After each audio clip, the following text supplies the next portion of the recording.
Good morning, Richard. How are you today?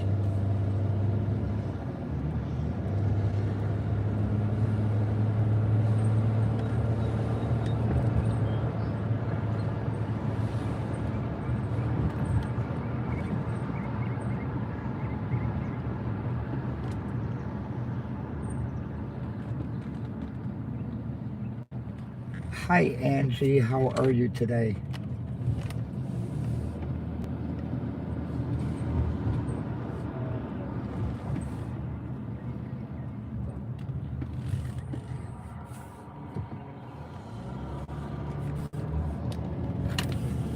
Uh,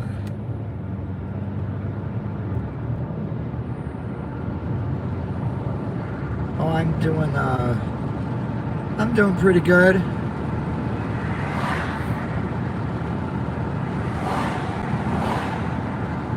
Letting Maria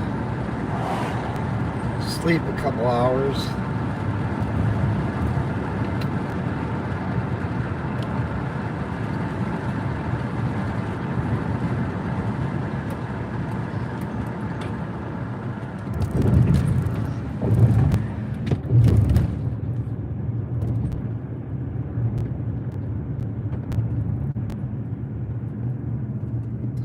Hi, Austin. How are you?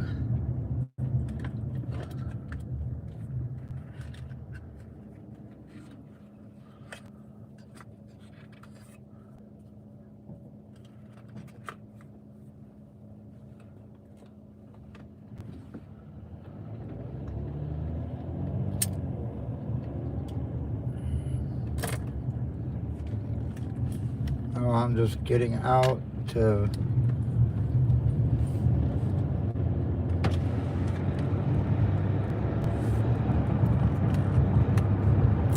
get some cigarettes and lottery tickets for Maria for tonight.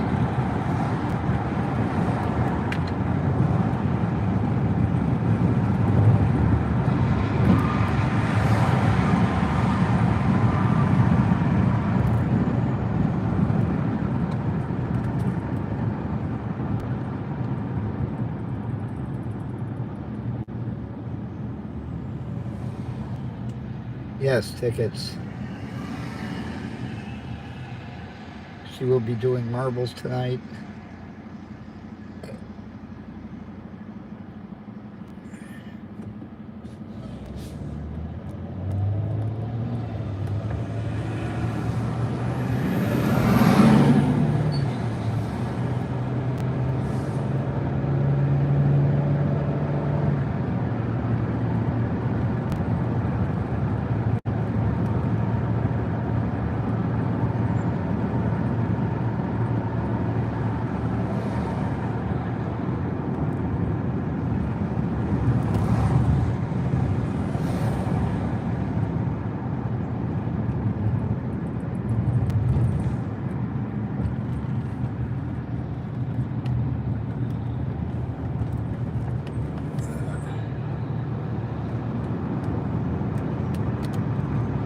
You don't want to see me.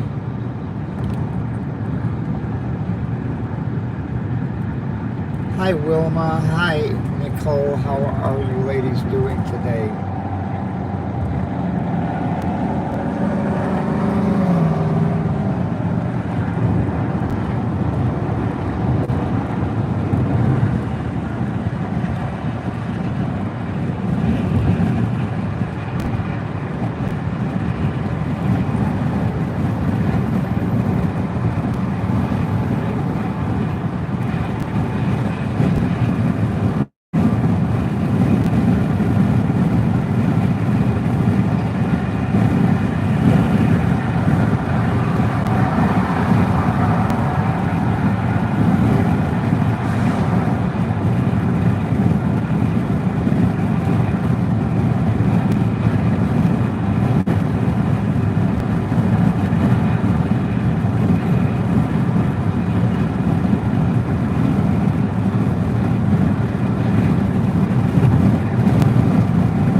says she doesn't get enough sleep. I'll tell you someone else who doesn't get enough sleep. Me.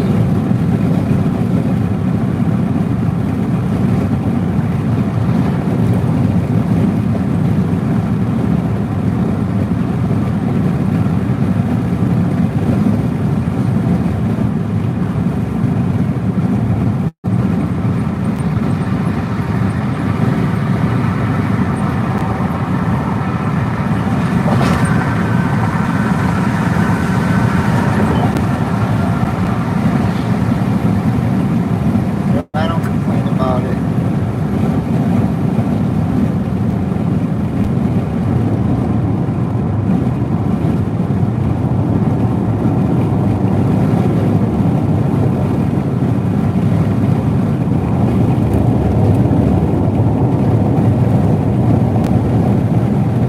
I just get done what I need to.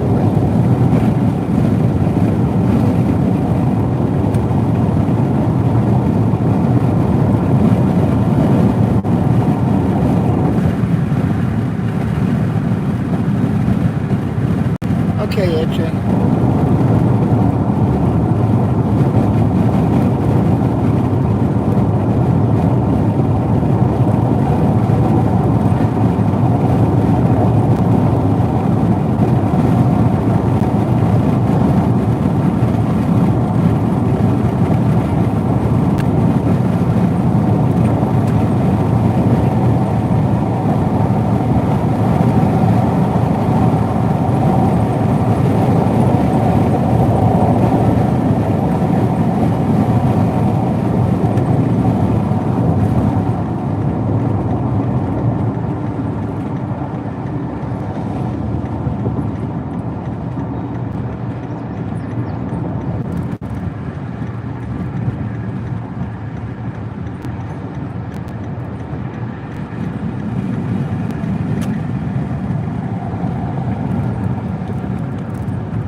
All right, let me see.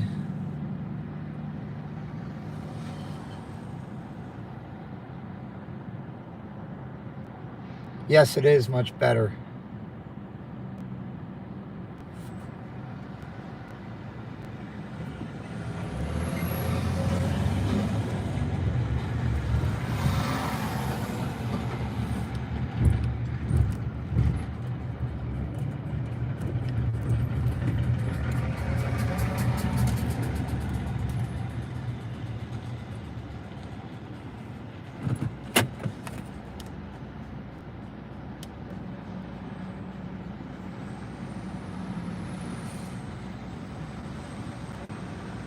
There you go, Edward. I just made you a moderator.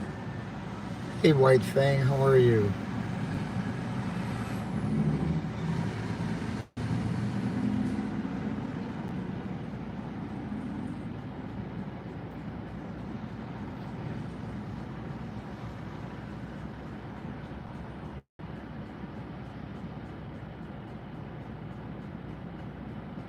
Oh, is that right, Edward? Yeah, I'm a beekeeper myself.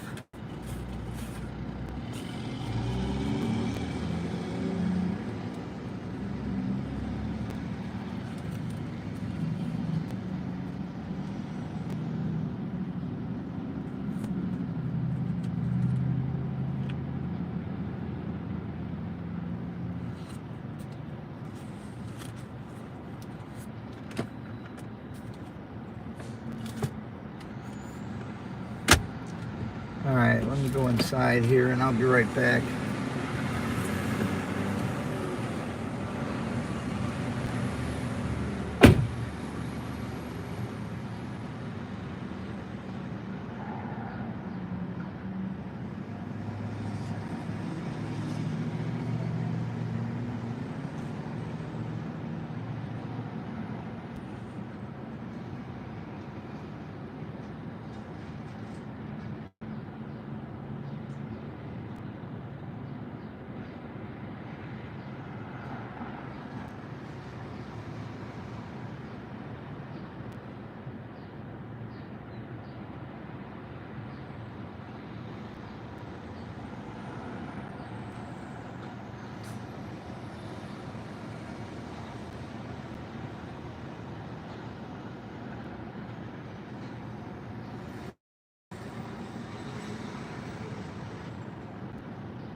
Okay. Hey, Mike Scott. Hi, Todd B. Hey, Craig.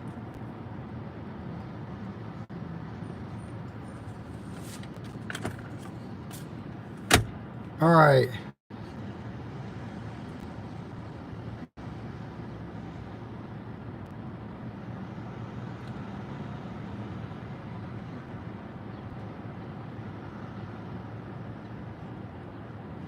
Is that right, Edward? You know, it used to be Australia that didn't have that problem.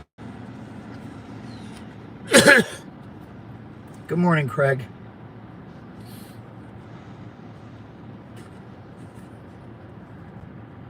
Okay.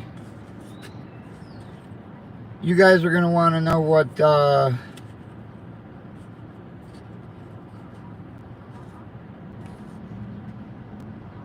tickets are going to be played for marbles.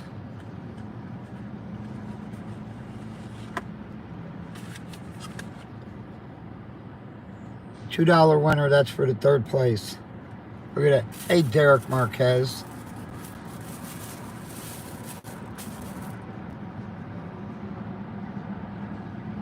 $2 winner, that's for third place.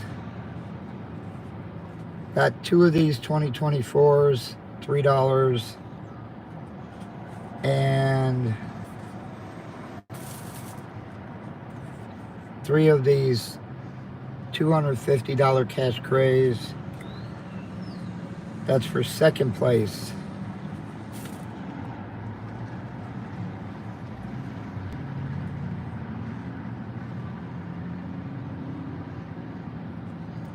And then for first place, we got $5, 20 times the money. We got 3 of them.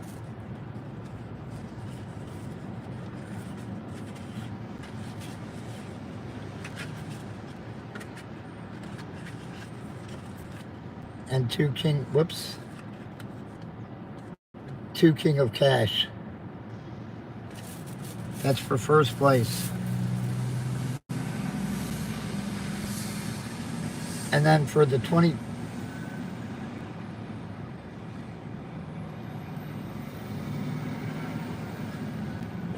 Oh yeah, your birthday. Hang on.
All right.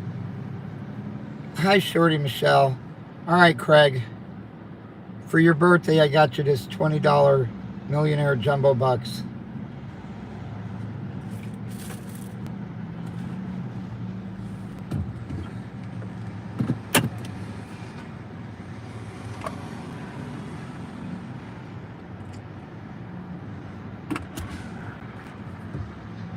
Win or lose, happy birthday.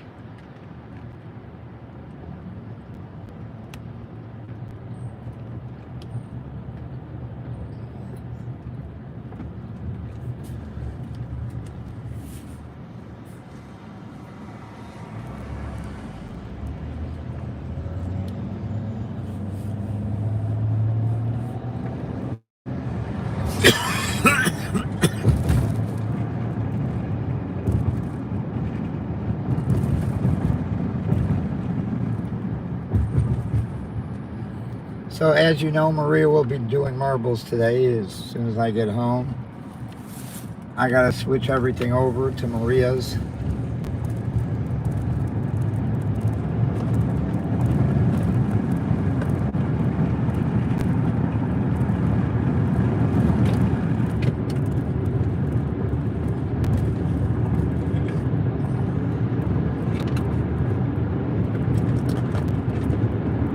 By the way,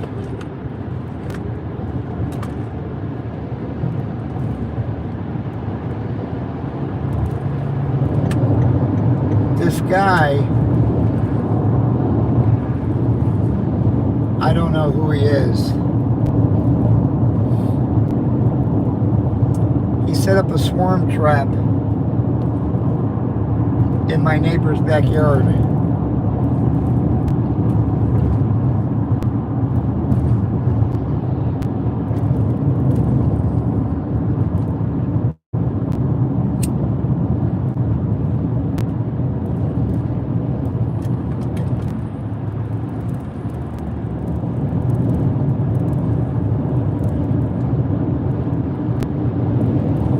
My bees went to that swarm trap.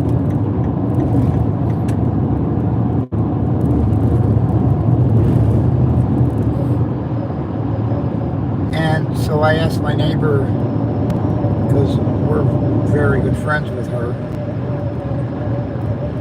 who put this in her yard? She's like, this guy.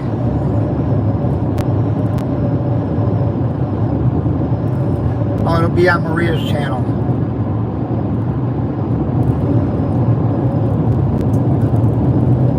She says this guy that was doing work on my roof, he noticed you had bees in the backyard and asked me if he could put that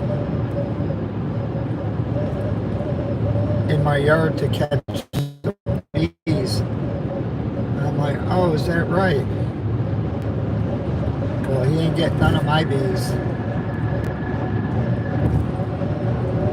And I took my bees right out of his box, put them in my box.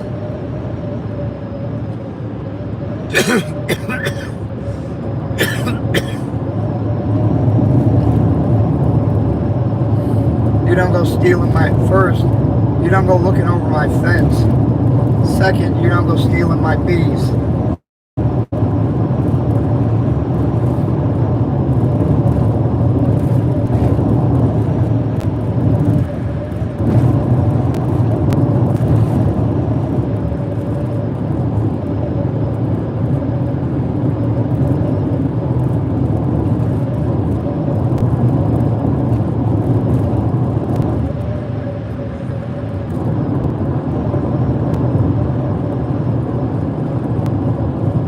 If that box isn't gone by this weekend, I'm going to take it. I could always use an extra swarm trap.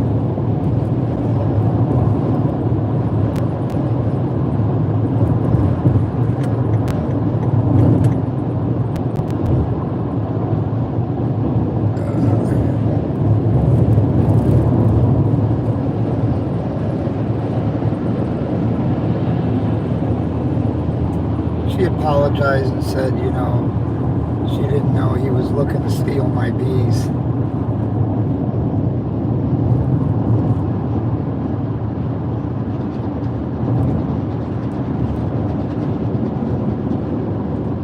If he wants bees, let him go out and buy them like everybody else.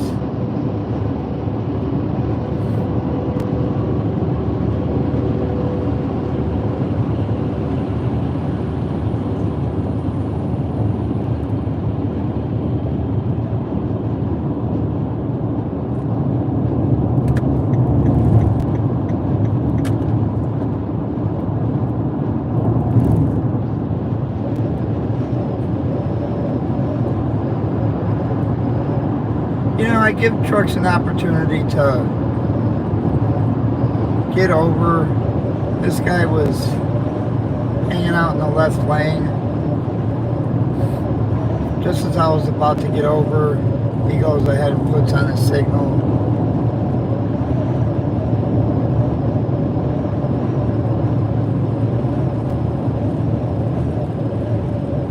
like to, just go around trucks.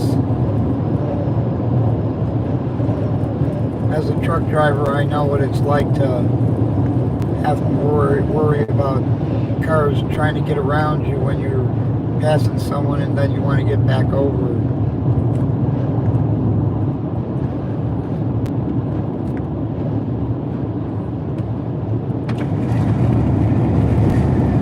I'm sorry I'm not looking at the chat right now, but I've got to kind of keep my eye on the road.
Edward, I know you were looking to get a coin. I haven't read the chat or anything, but I'm running out of pre-orders.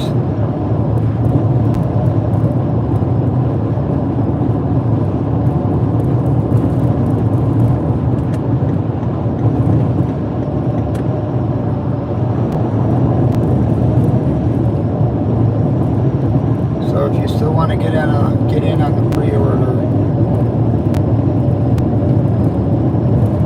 Cash App Maria. Like I said, I'll follow your, send it to Carter when they come in.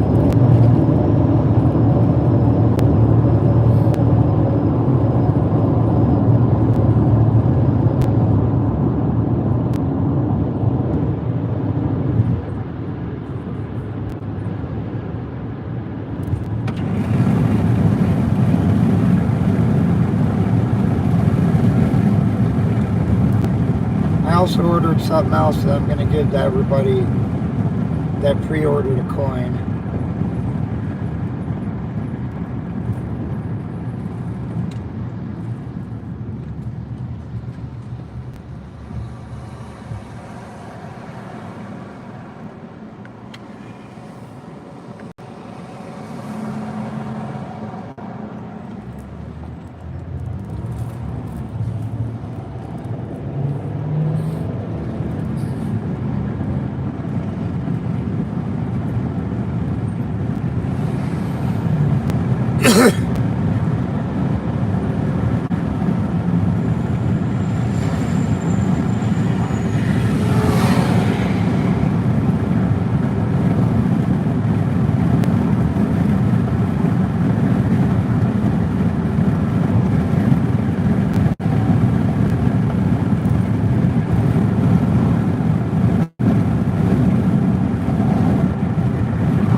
just going to take a quick peek and see if the mail's there.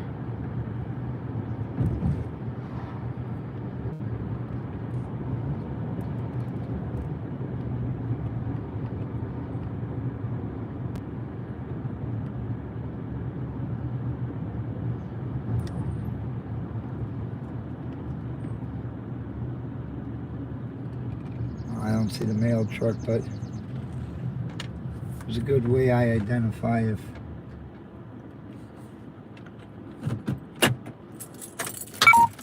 look at the amount of keys in the other boxes.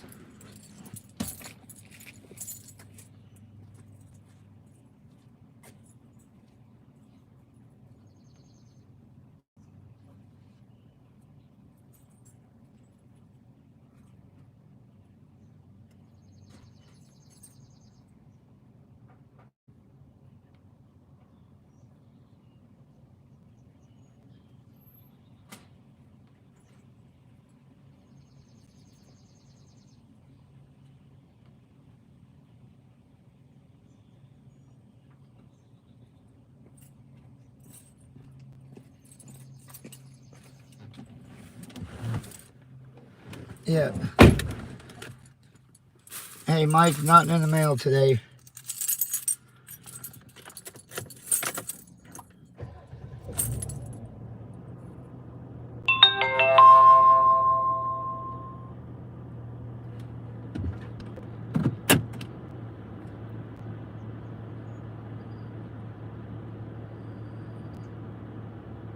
Okay, Derek, you take care. You have a good day. You have what, only about 600 bees in your hive, Edward?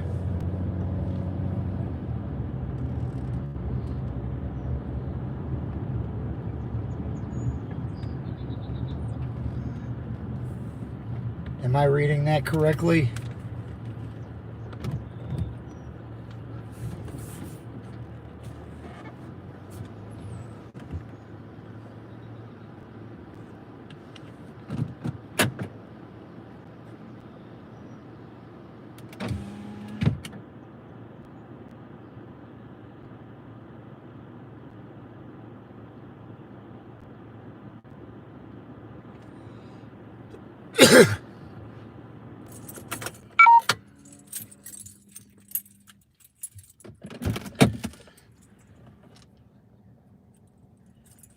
I have about, what, 30,000 per hive.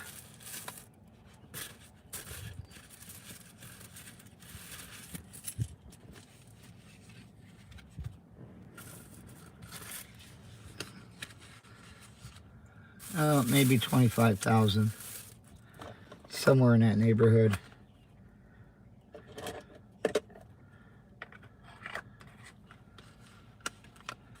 All my queens are laying good.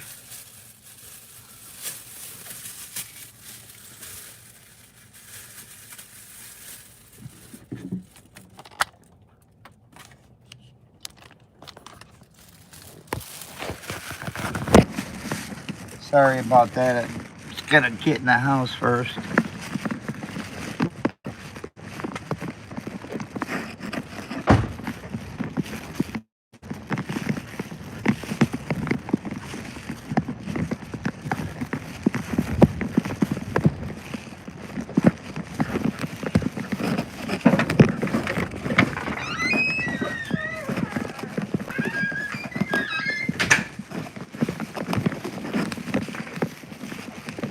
Right.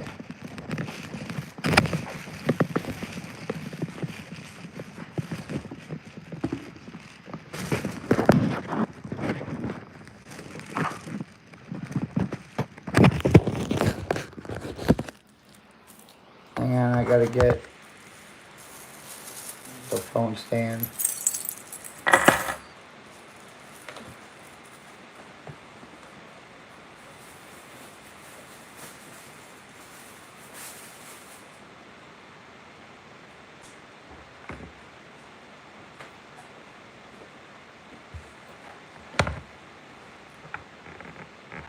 Okay.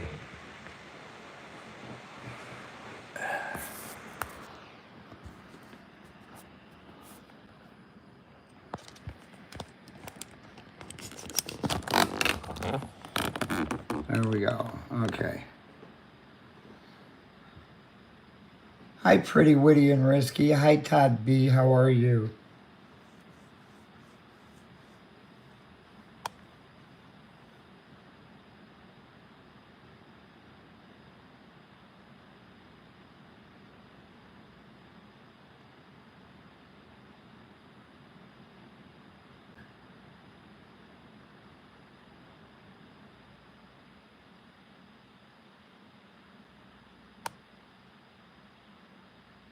I'm feeling a lot better.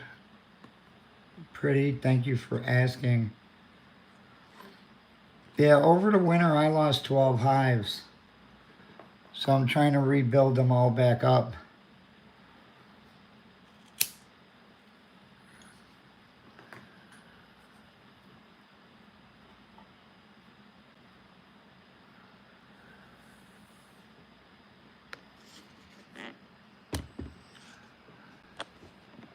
But it was hard for me to get out there the way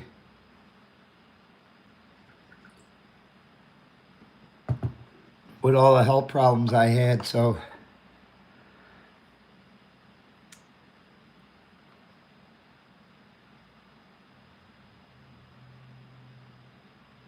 hi Chris Sanderson, how are you? Hi Nana Colgate, how are you? Nana, I just made you a moderator.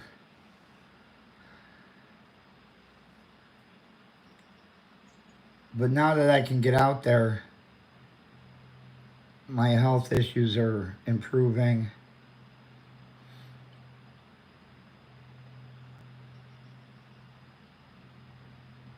I'm starting to clean up all them hives. I've got 3 hives now.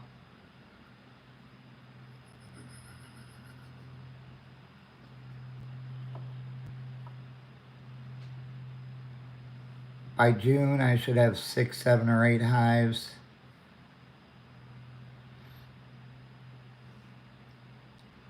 Okay. So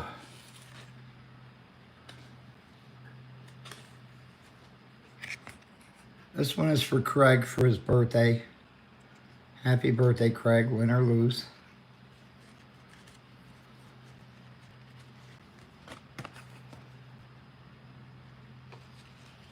I'm going to leave this up to Maria if she wants to do 25% because this is her live. But for marbles, no more $1 tickets. For first place, we got $5 tickets. 2 of the King of Cash.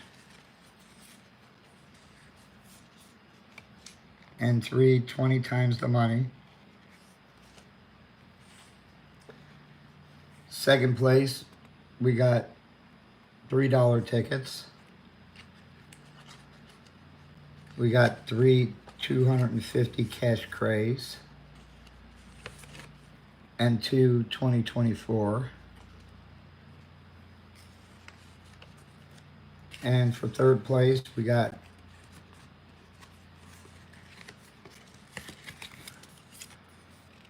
five of these 7s.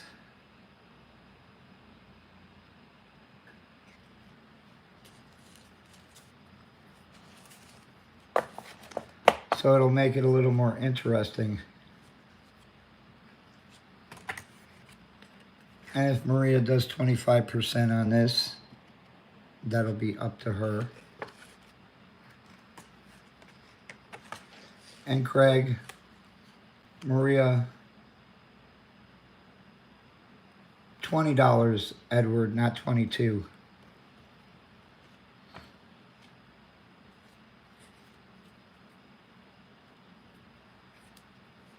But of course, I can only ship in the US.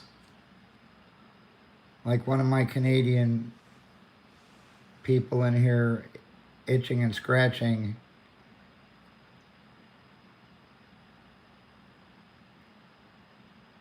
He has a US PO box that I can ship to.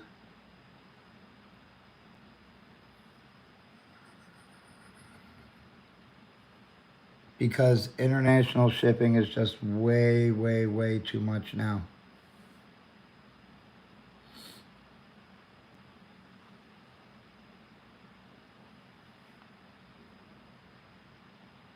And in all honesty, it would cost me more for shipping than you would be paying for the coin.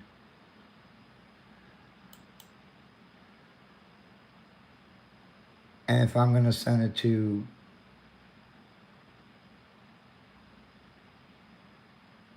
Carter, that would be fine.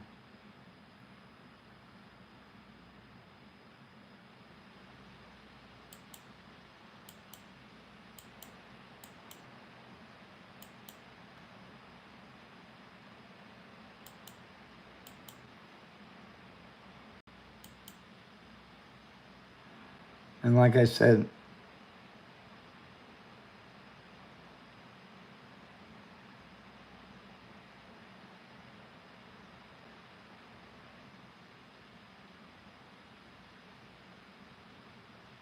okay.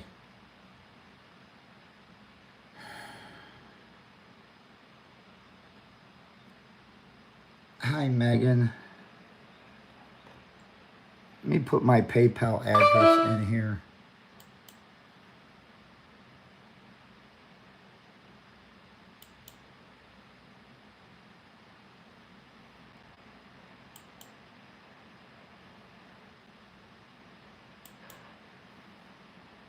Okay.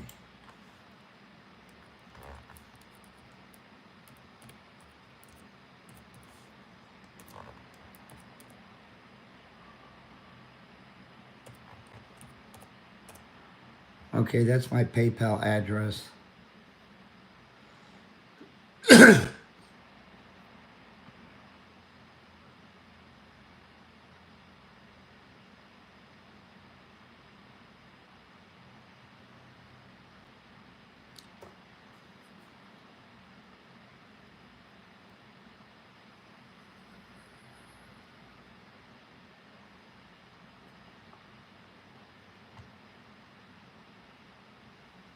And right now, you can see everything that I got to go through. Okay, right now you see I got it logged into my name.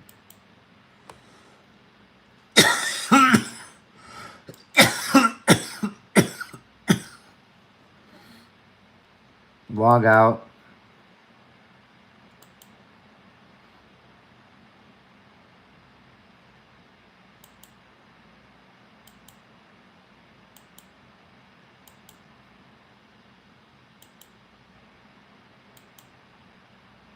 Log in with Maria's name.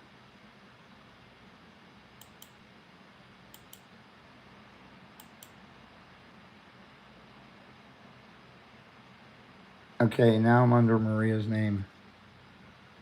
Now I gotta go here, disconnect from here, disconnect from here, forget the account, because if you don't forget it, it'll remember me. Log out of here, forget, log out of here, forget, then log in. On this, I gotta scroll all the way up, not you. I gotta go to Maria's to log into Twitch.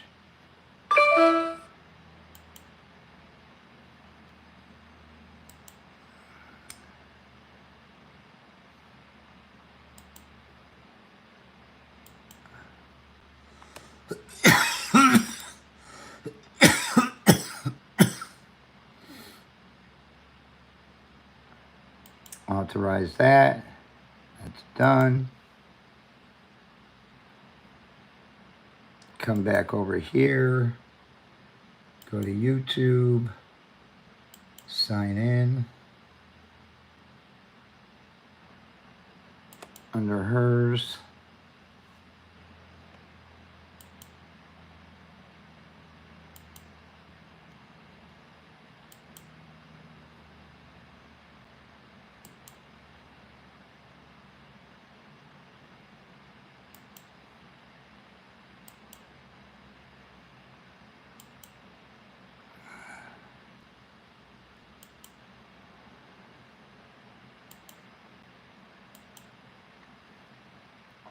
That's all done. Still have coins for pre-order. I do, Megan. Very, very few, but I do. Super me, hi, if you think you are able at this moment. Why, I can just say it, super me. Happy birthday, Tico.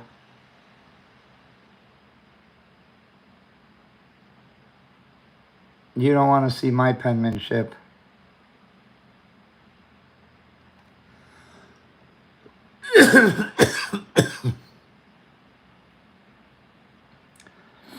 Okay, now I gotta go into the file. And you see it's got everybody's name in here. I gotta take everybody's name out.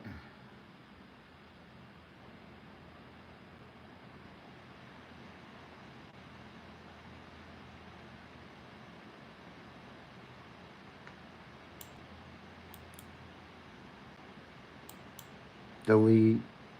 Okay.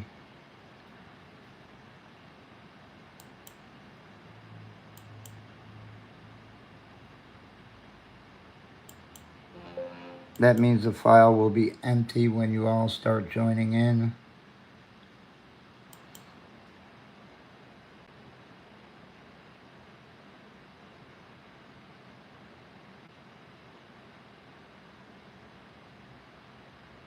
Oh, wait a minute, Megan. Megan, didn't you send me $40?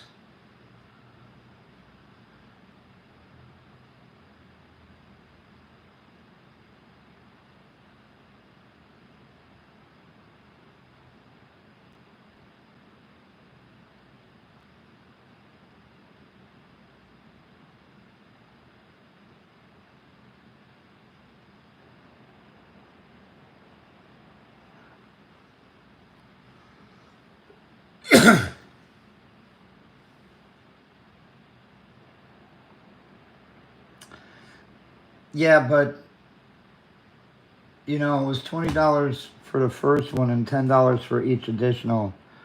So that $20, I'm just going to send right back to you by PayPal. And I'll put you down, for 3.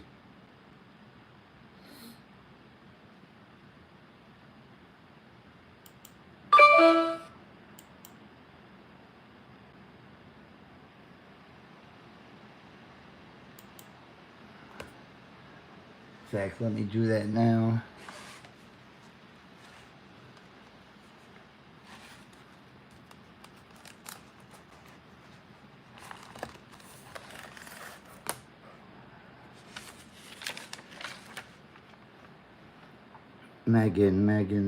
Megan.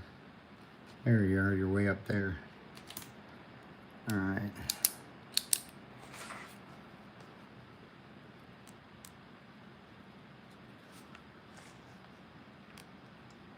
Three. All right.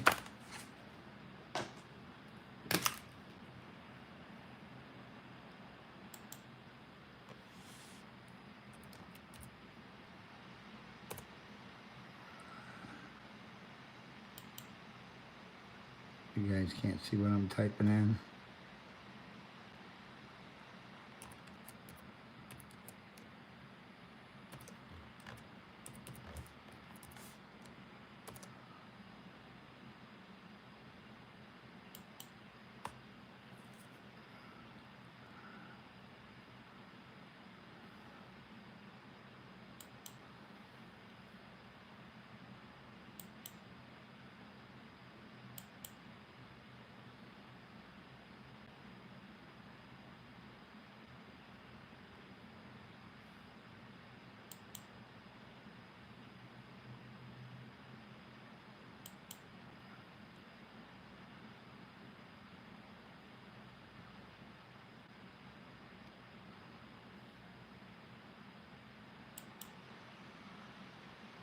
All right, Megan, I just issued you a refund. It is Rhodey's apiaries.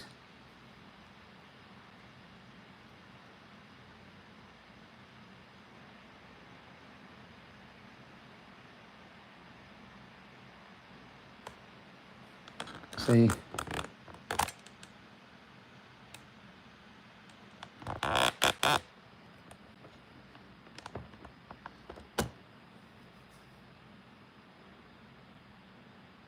Apiary, an apiary is a bee apiary.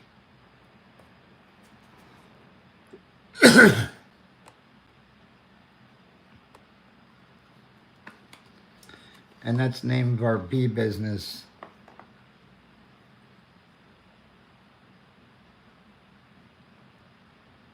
Rhodey is Maria's maiden name.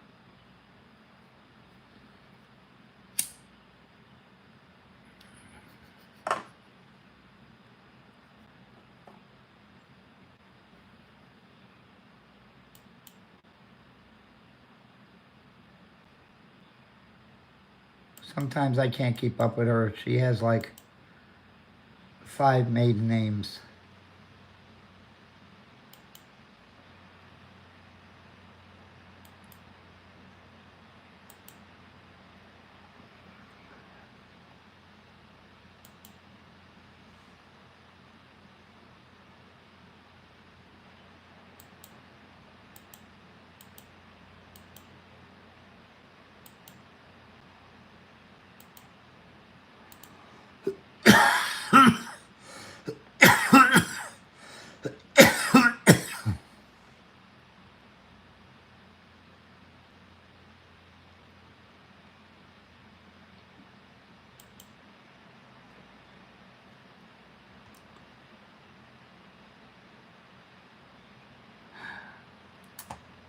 Yeah, they gave me, and here, let me just go to it a minute.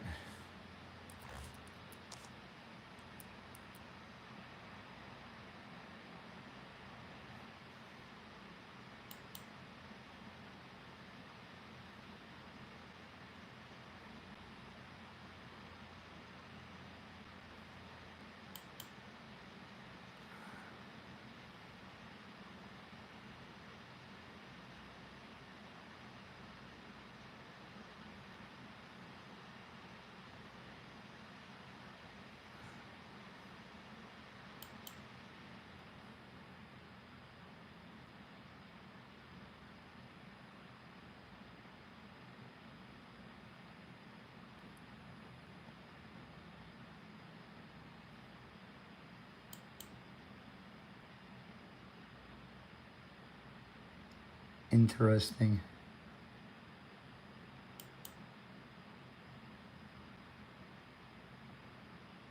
Nah, I want to go to the home page, you fucking mook.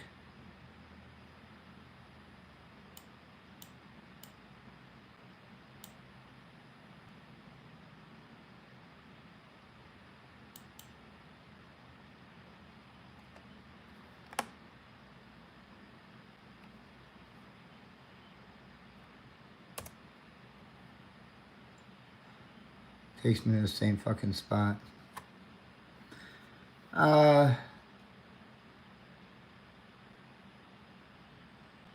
They say the expected delivery date is... Hang on, here's the best thing I can do. Let me go to my old email.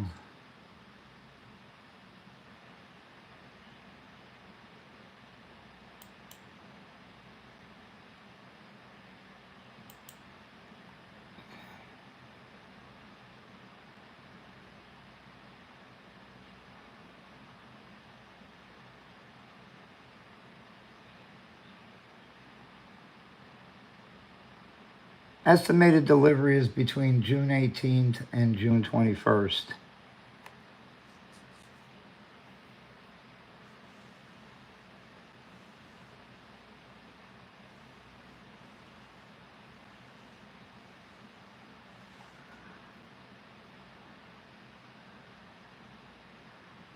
And the other things I ordered, the estimated delivery date is June 6th to the 9th. I can just tell you I ordered some stickers.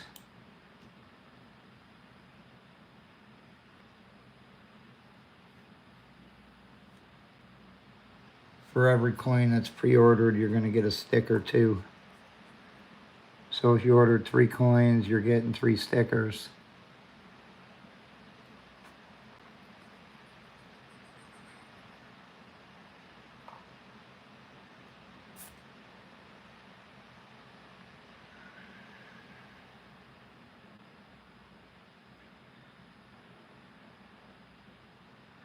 All right, Craig, you have a good one. I hope I'll see you later tonight in Maria's live so that you can be there when she scratches off your ticket.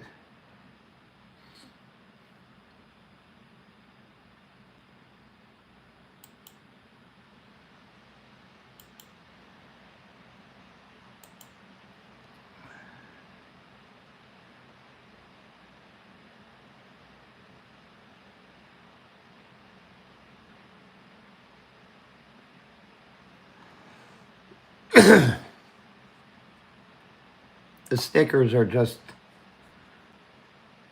the front of Maria's coin.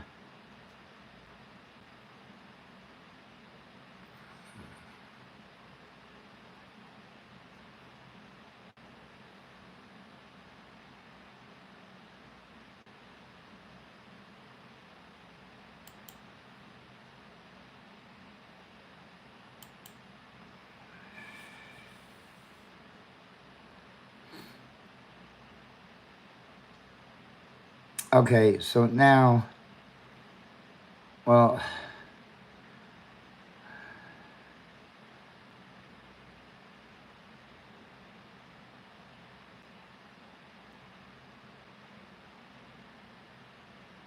you can't find us on PayPal?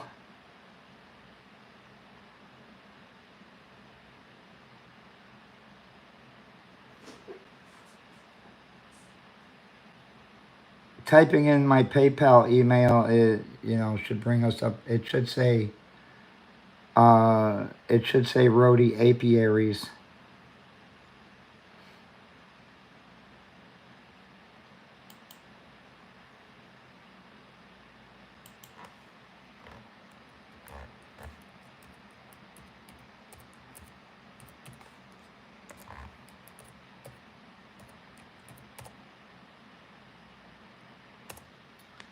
I mean, Megan just PayPal'd me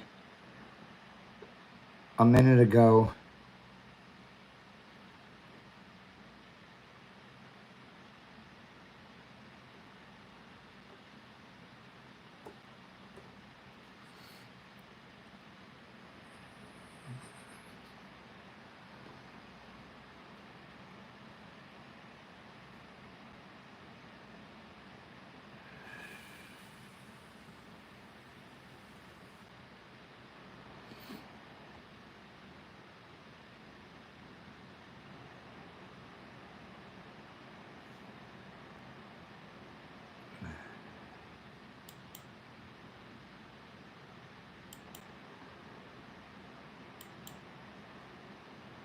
It was supposed to rain, but it never did.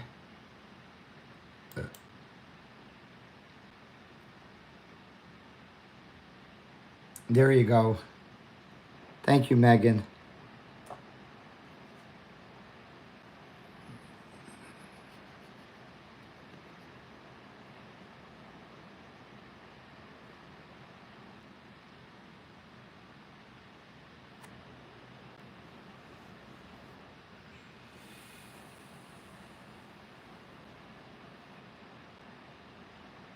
How did I jinx myself?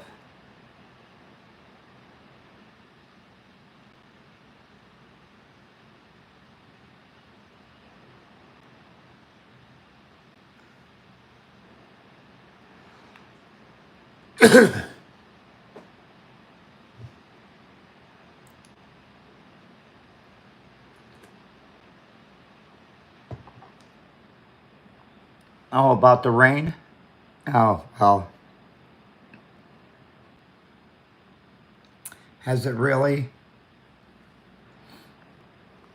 Yeah, we didn't get we were supposed to get rain at 6:30.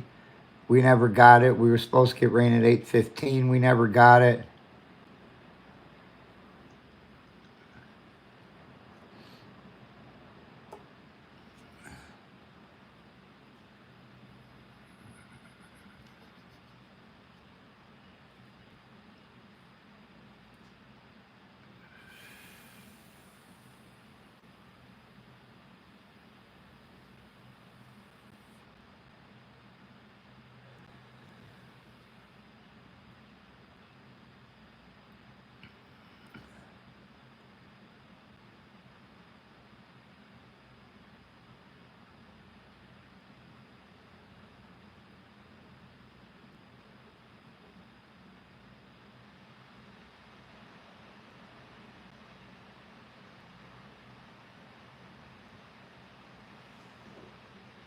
No, there's sunshine out there, Michelle. I'm not worried.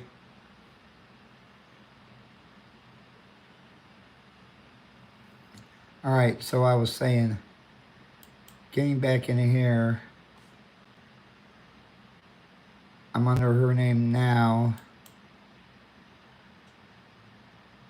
Today's what, the 10th? Okay.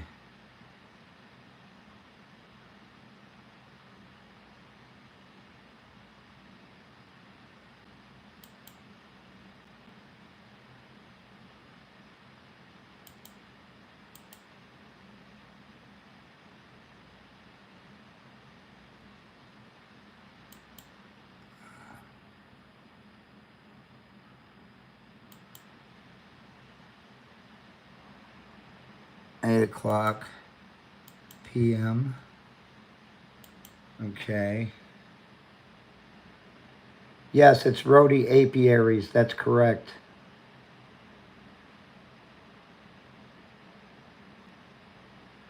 Yeah, it's supposed to be hot here too. I'm going to leave the marbles picture in there because if I try to take a picture of the tickets with my other phone, it's just going to be too large. Okay, schedule there.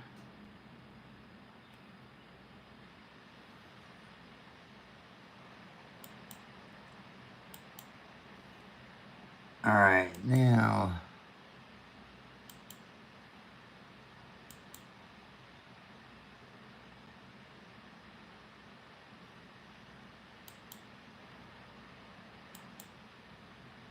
You know, her coin and my coin look, my side of the coin looks so much alike that I can't tell if I'm under her account or my account. And yesterday when I went in 5K's room, I actually went under her account, which I didn't mean to do.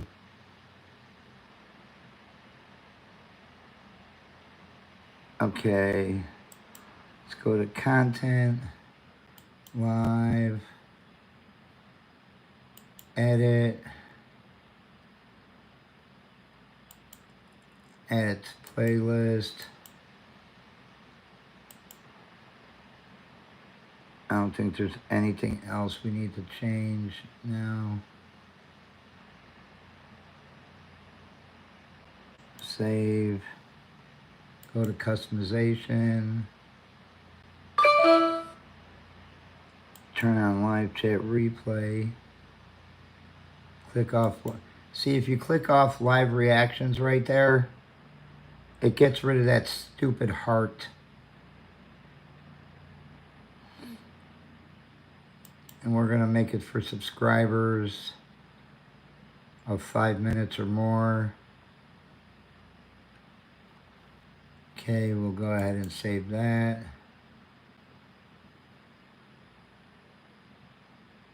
And we'll go down to monetization, turn it on.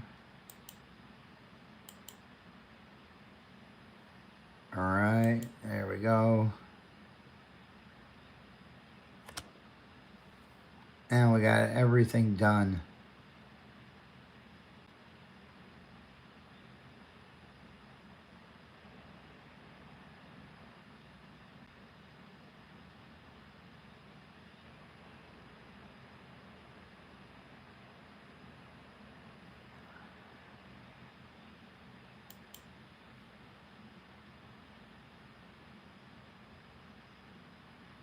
I've got it, Edward. So I'm going to put you down.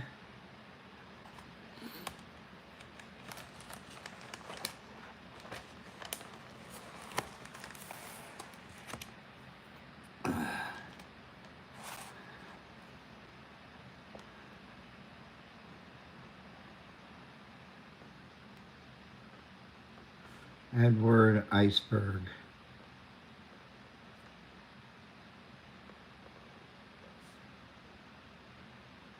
One coin paid. Thank you, Edward. Okay.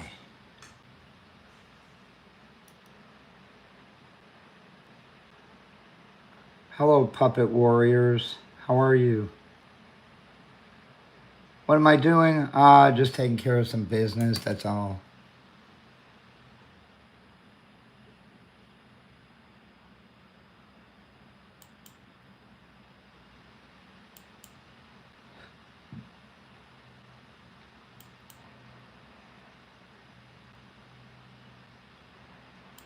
I should really stay under her name and go to her channel. Actually, go to YouTube. Find my live. There we go. And like it.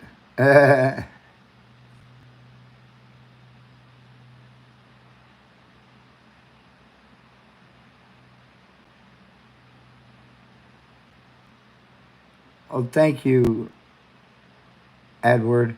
Yeah, I wanted one of Eternity Lux coin, but she wasn't willing to trade. So, but that's okay.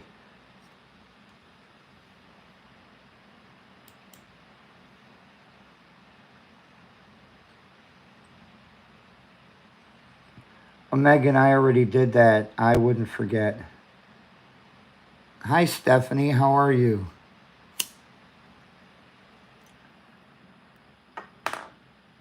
Yeah, it is a gorgeous coin. I actually worked hard on that. I did it all by my lonesome.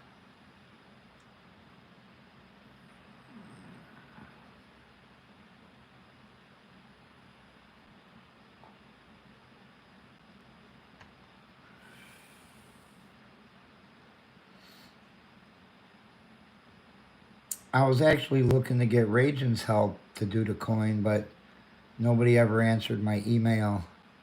I sent it to Amanda. Maybe I should have just sent it to Raging. But that's okay. I did it myself. I'm proud of myself.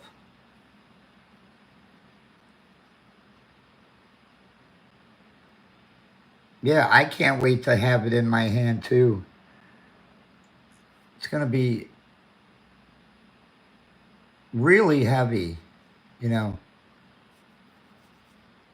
It's a lot bigger. It's 2 inches instead of 1.5 inches like her other coin.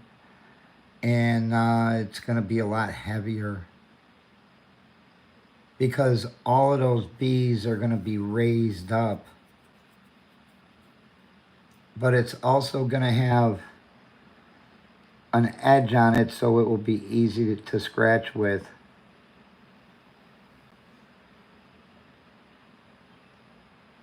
Oh, I am proud.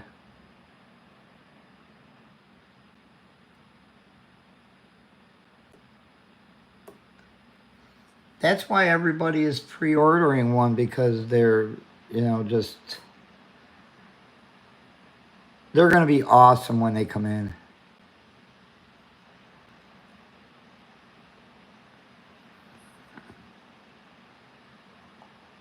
And as soon as we get them in, we're going to start shipping them out.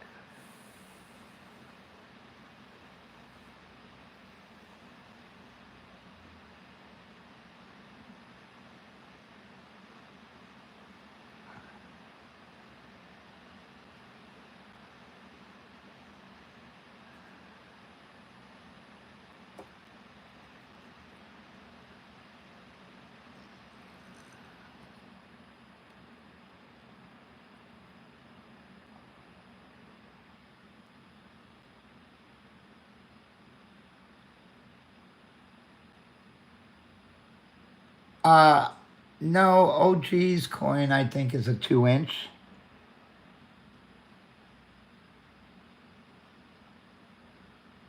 So it's really the same size as OG's coin. It's just going to be it's going to be a little heavier.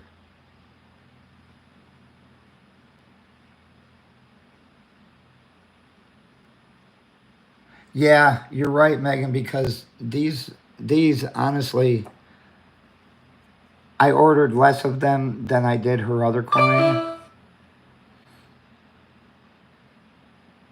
And they're going to go.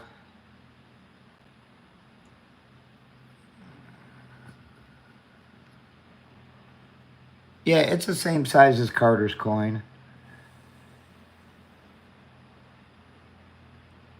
Hi, Todd. How are you today?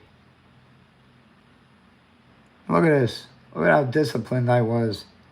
I didn't even get any tickets for myself.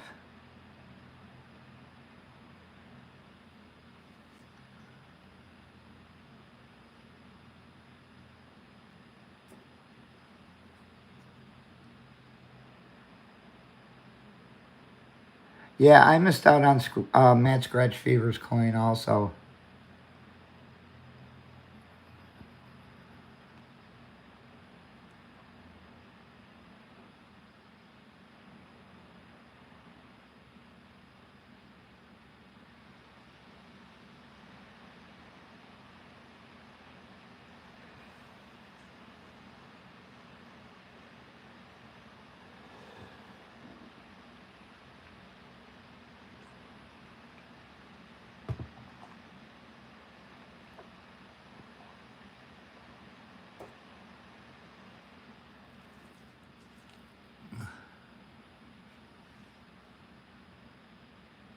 Oh, you won one from Miss Money, huh? Oh, that's good.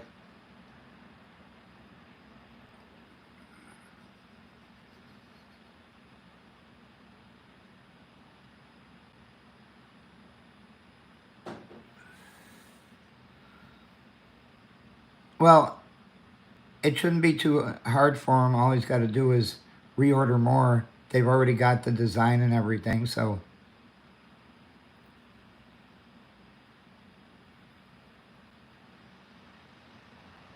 thank you, Michelle. I appreciate it. I mean, I'm still trying to get a semi-Ernie coin.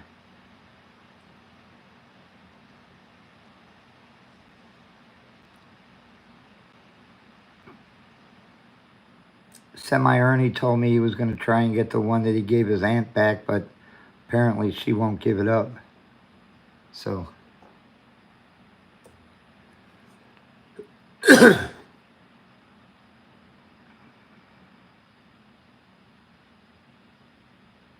oh, is that right?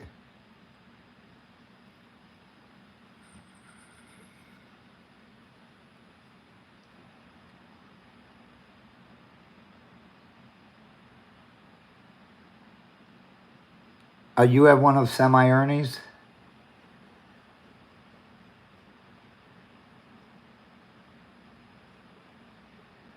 You lucky devil, you.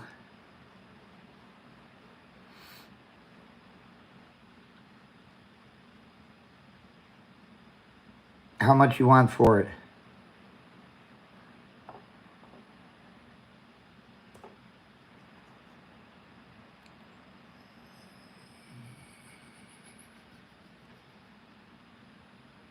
He hit a 10 times $4.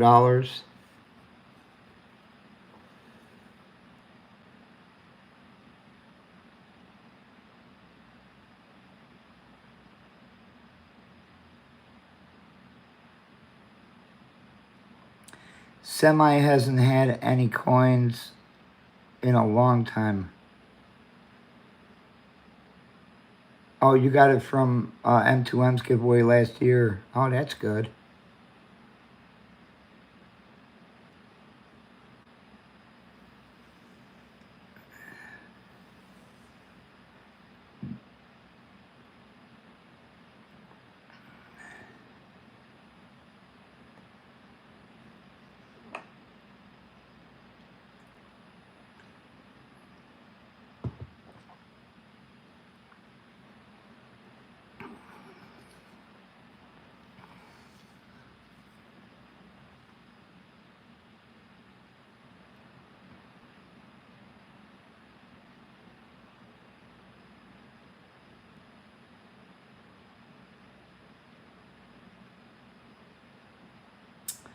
Uh-oh, here comes the bidding war.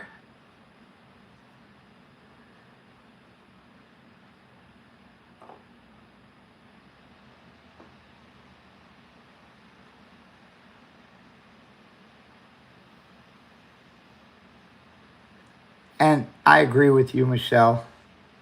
If it's precious to you, don't part with it.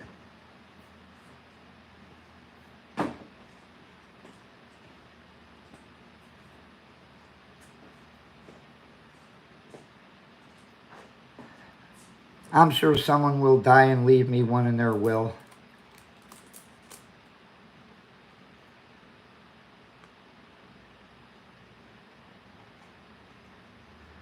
Well, this year, Edward, I will be getting some of those Chick-fil-A coins. I'm going to go to about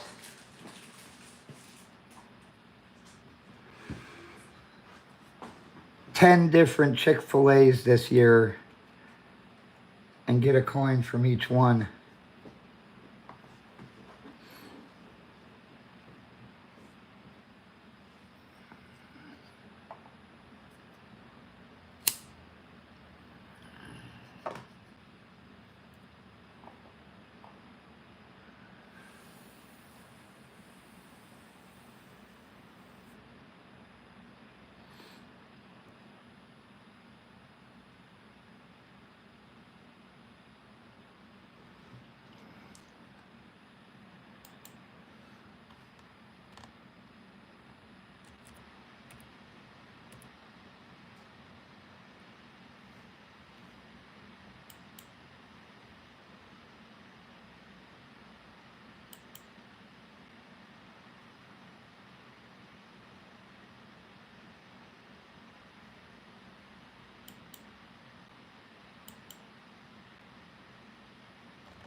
And one that I will...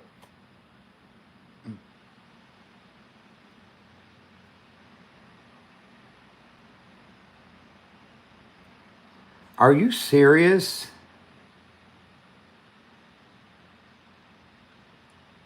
$260 Canadian? Oh my God.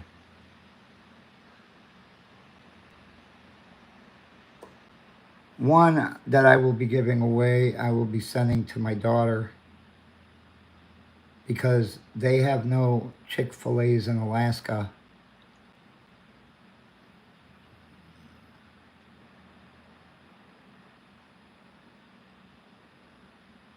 In Yakima. Well, I won't be able to make that one.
Yeah, that's $190.25 in U.S. currency, 260 Canadian.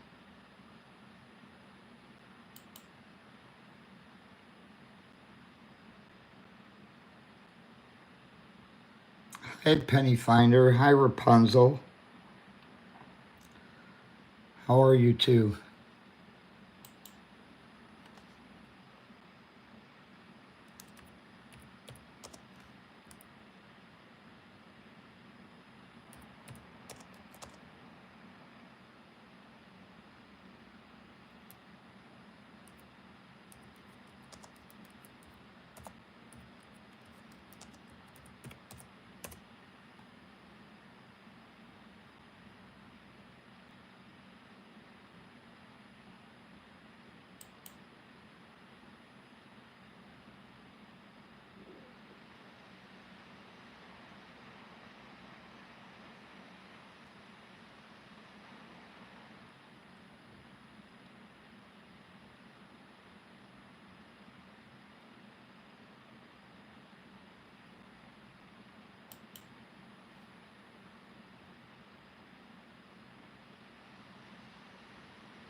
And look at that one there.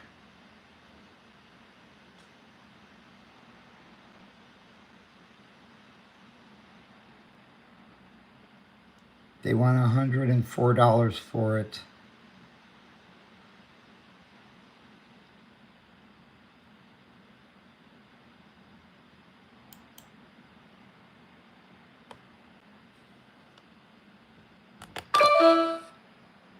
Hi, Damon. How are you?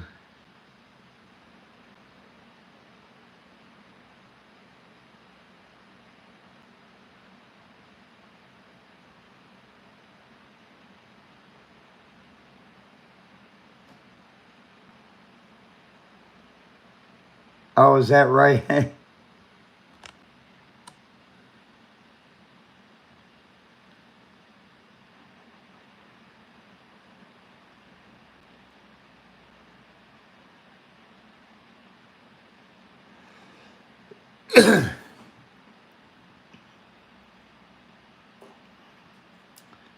Come Veterans Day, I'll have all my Chick-fil-A's mapped out.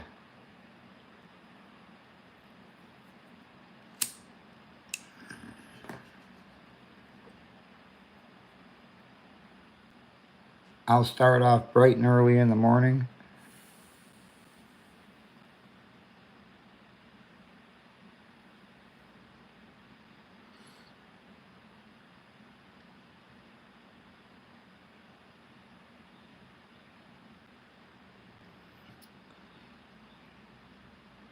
Yeah, $104 is still too expensive. I wouldn't pay that. Especially not when I can get one for free. Or get many for free.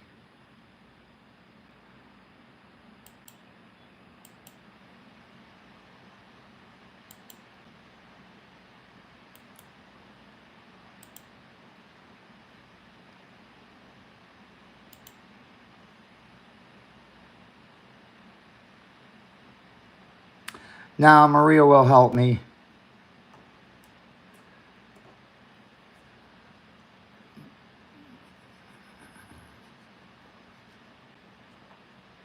We'll have to get rid of all the evidence before we get to the next one.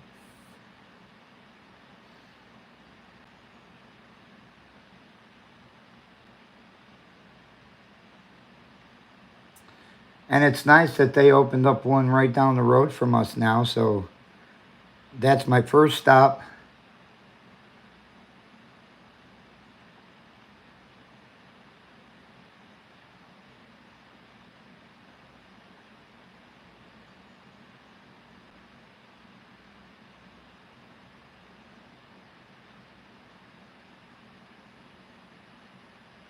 Oh, is that right, Edward?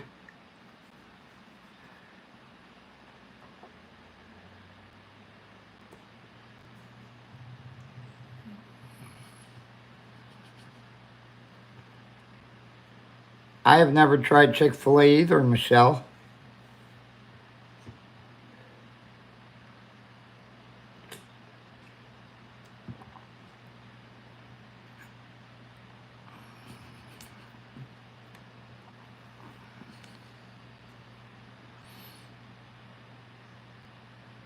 Actually, what we'll do that day is we'll keep a cooler in the car. We'll stick all the food in the cooler.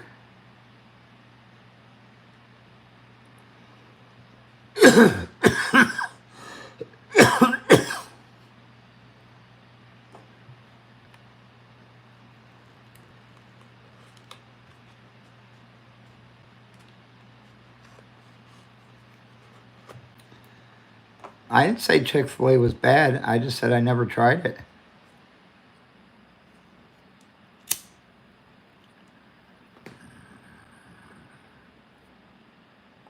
It took me even a long time before I tried Zaxby's.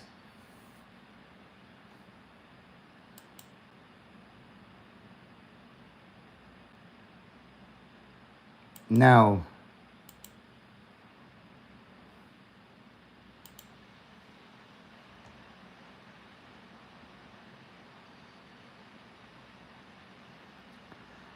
Ugh.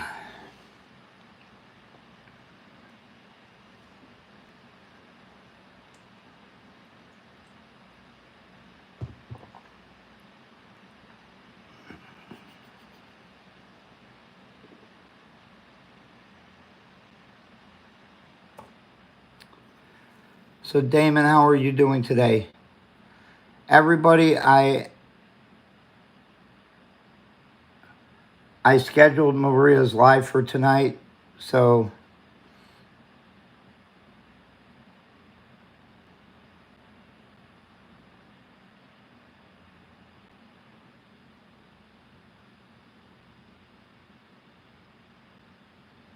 yeah, it is. Hi Wilma. It is disgusting when people do that.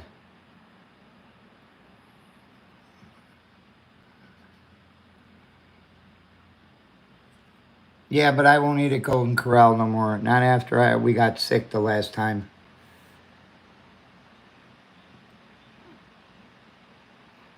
Oh, and you know what?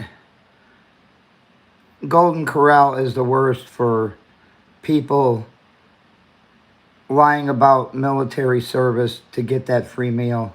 Okay?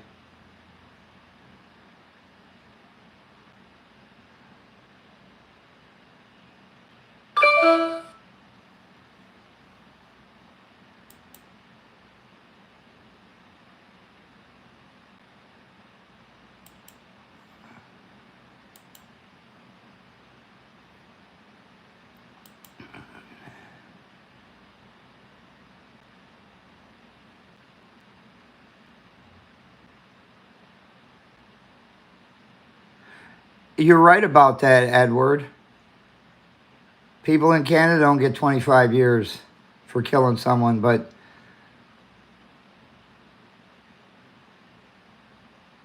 someone pretending to be a veteran gets that much time in prison.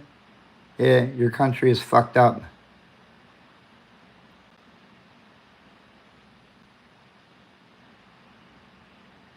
Oh, you don't live in Canada, do you, Edward? Or do you? I thought you lived in the UK.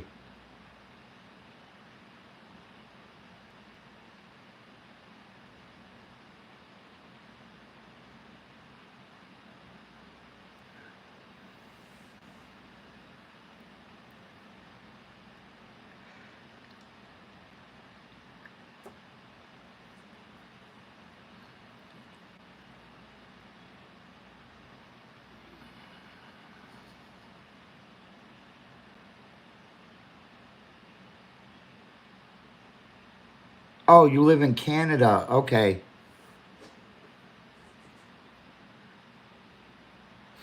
What part of Canada?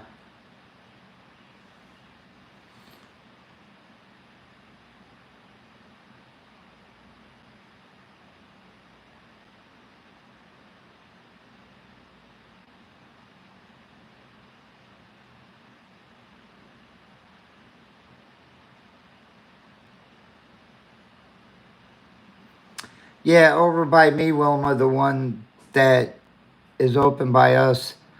Uh, the first thing in the morning, it's got cars lined up around, wrapped all around it.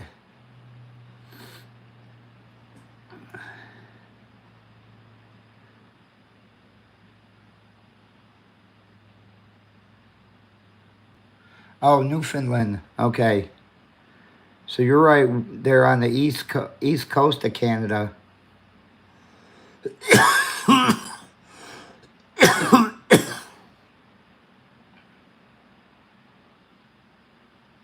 Well, right now the U.S. is worse than Canada.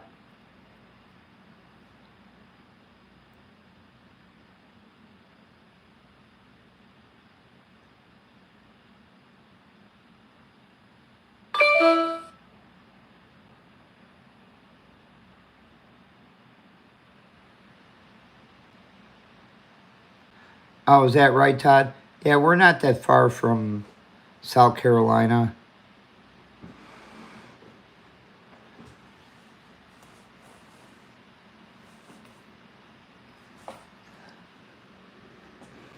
We're only about 30 minutes.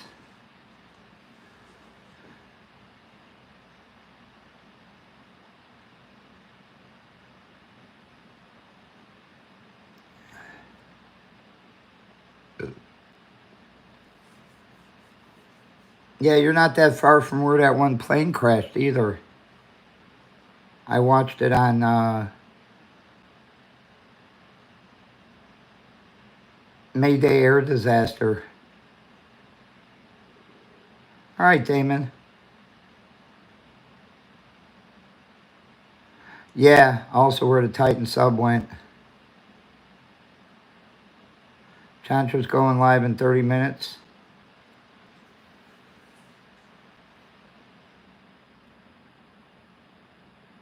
Yeah, that was a joke, that Titan sub, huh? Hi, Kiwi.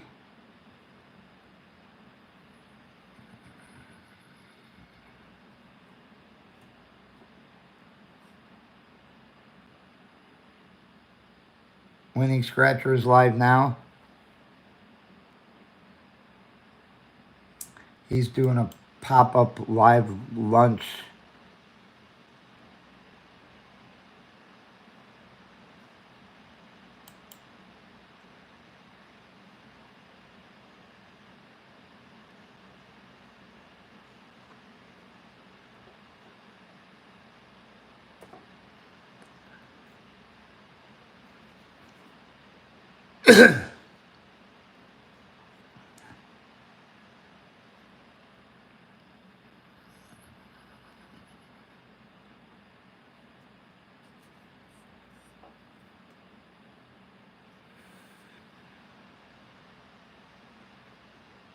Kiwi, are you at work or at home?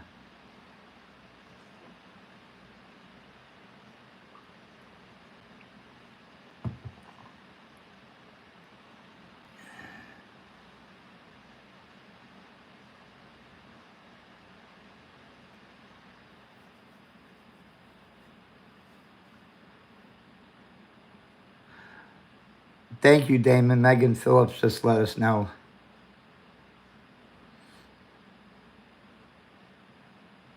He's doing a pop-up lunch live.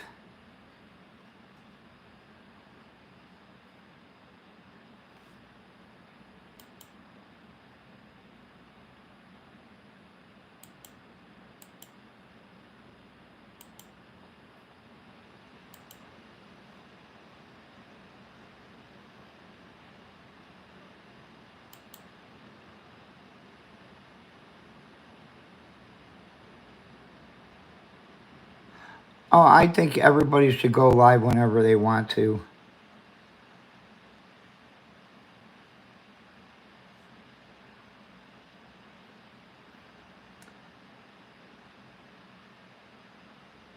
Like me, as soon as I get in the car, I go live. If I'm going on a road trip somewhere.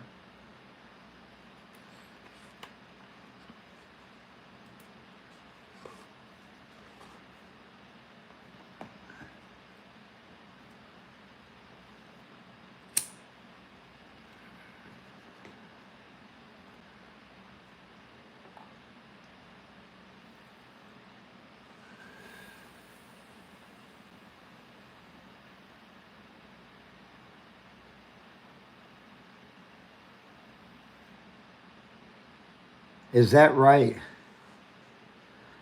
Yeah, you know, there's this guy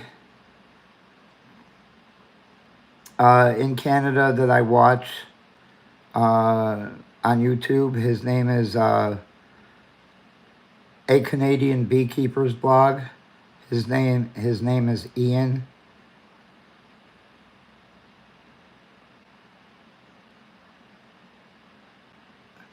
Do you feel like if someone goes live, doesn't that viewers from... Doesn't matter, Todd. Doesn't matter. I mean, Winning Scratcher could take everybody from my channel over to his. It wouldn't bother me.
See, I've lost 4 already, but it doesn't bother me.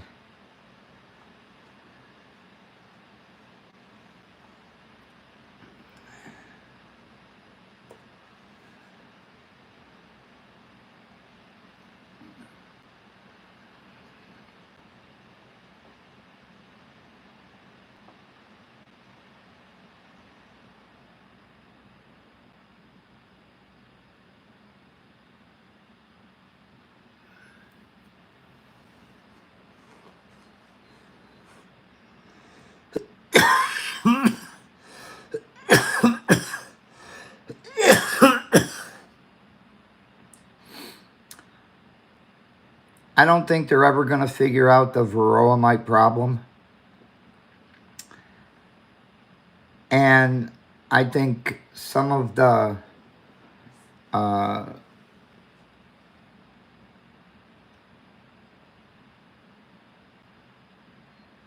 in your state, penny finder.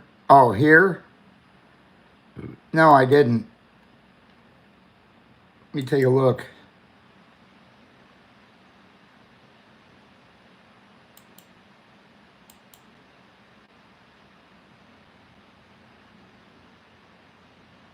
Oh my God. Oh my God.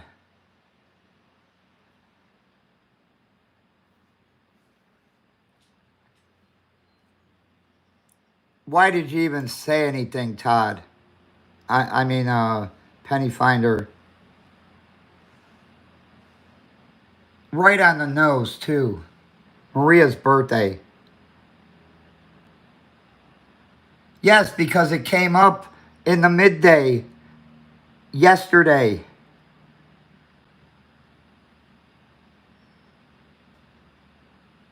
Oh, no. And for all the times I played that number and it never fucking came up.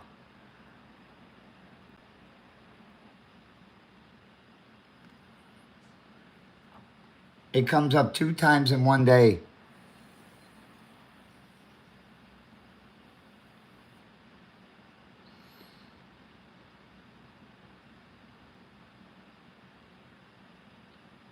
Yeah.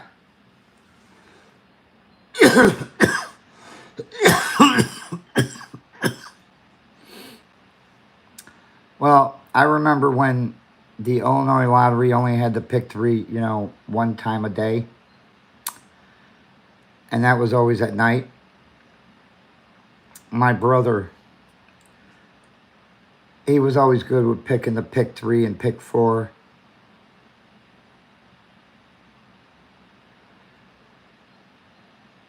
And one day he played 000 2 times. And it came in, so he won $1,000.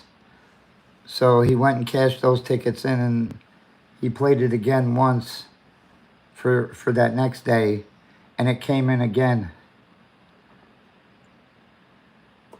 So in 2 days, he won $1,500.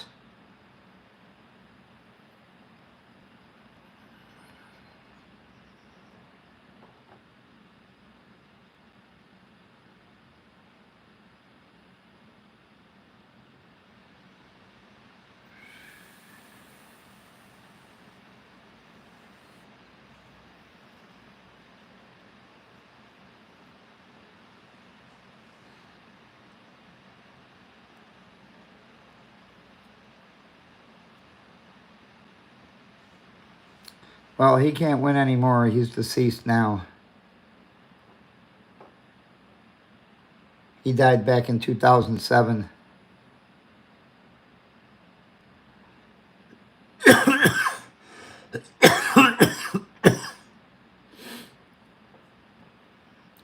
Yeah, one day when I was working for Publix, I kept seeing this number 549. And for some reason, that number wouldn't go away. So I went and played it on the pick 3. I played it 10 times. What did I play? I played it 10 times straight and 10 times boxed. And the number came up 459. So I won $400.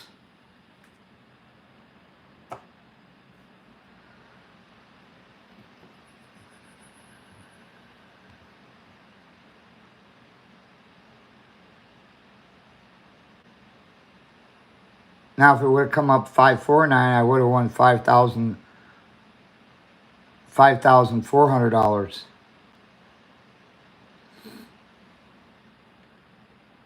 And where I played it, the guy said, if you win, bring them all back to me and I'll cash them for you. So I brought him the 10 that I won on.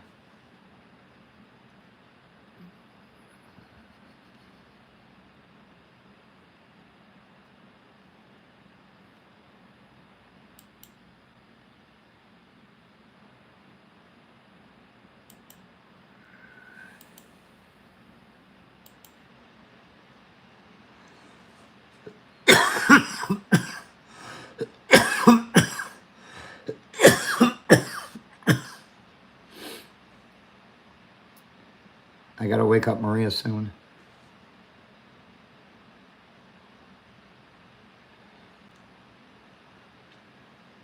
You know, it's funny. It's 74 degrees in the house, but I feel so hot.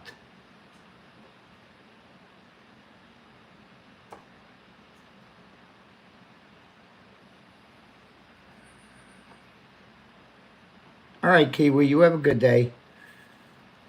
I appreciate you stopping in. If you get a chance, come in Maria's room tonight.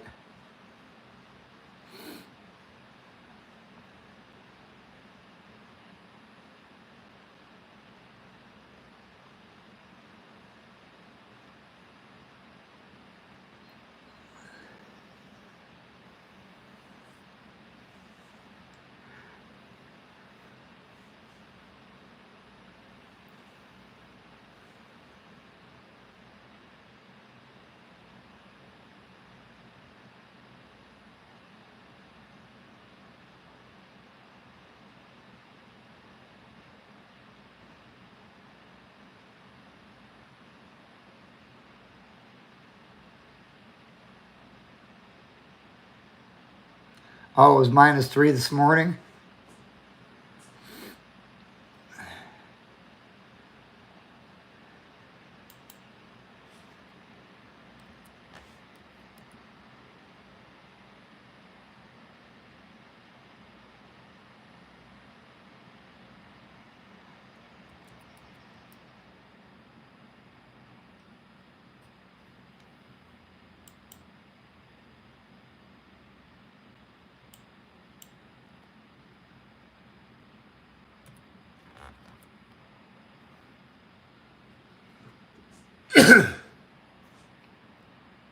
That's 26 degrees converted to Fahrenheit.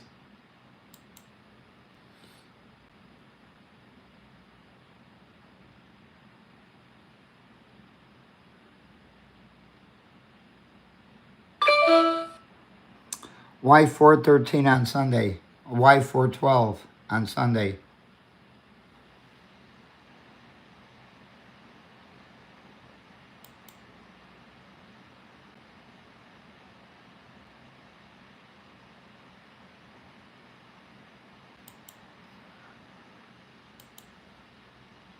No, I'm not giving it another look.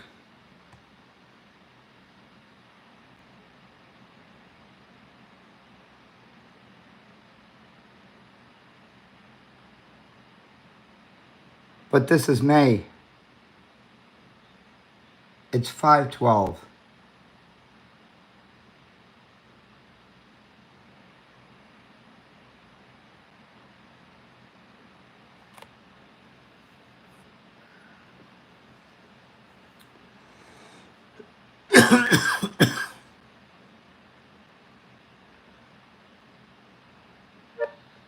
There you go.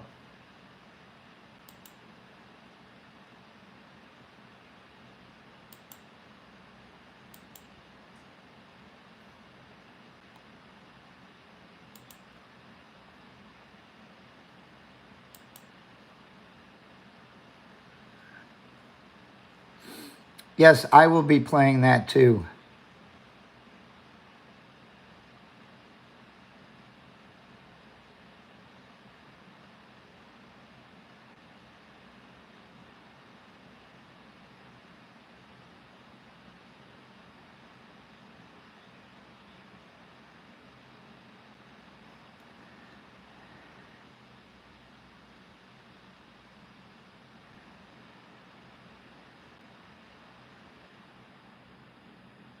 Did you really, Rapunzel?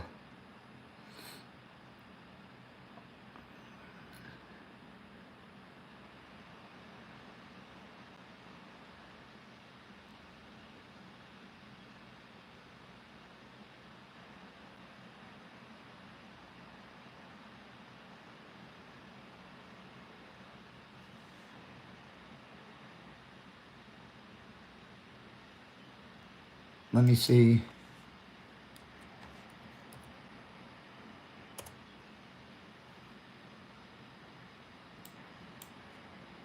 .45 Celsius is 113 degrees. 30 Celsius is 86 degrees.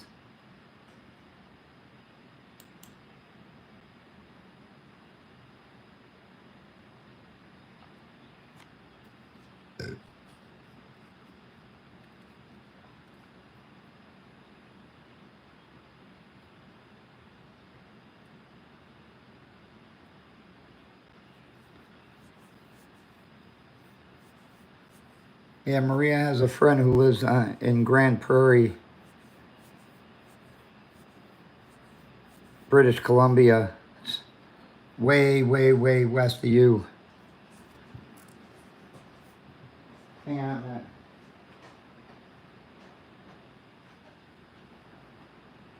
Maria!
Okay, I'm back. I just had to wake up the little woman.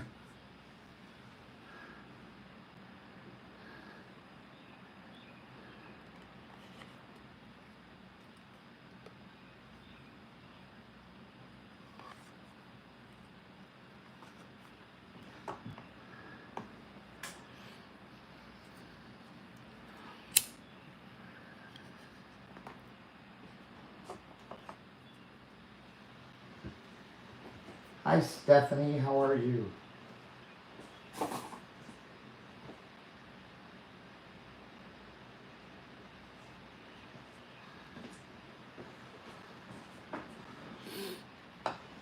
I gotta level out that hive.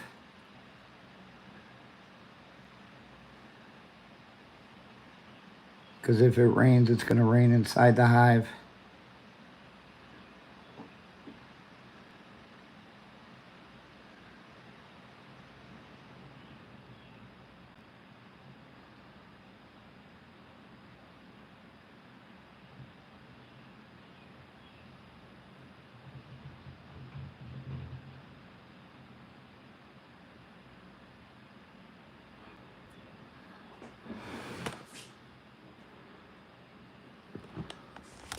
Oh, I could show them right now.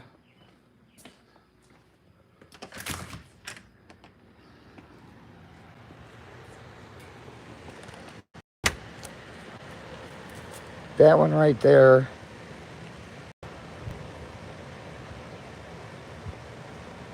just came out of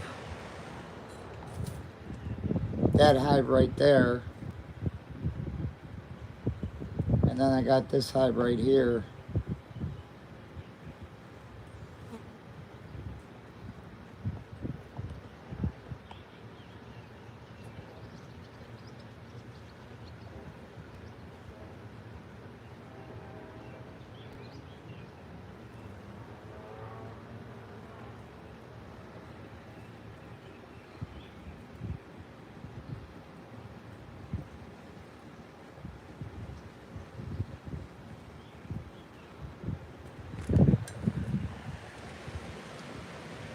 These guys weren't happy with us this morning, but they seem to be settled down. But I gotta level off that hive. If you look at it, well, maybe you can't tell, but it's leaning back. It's leaning like this. I need to straighten it out like that.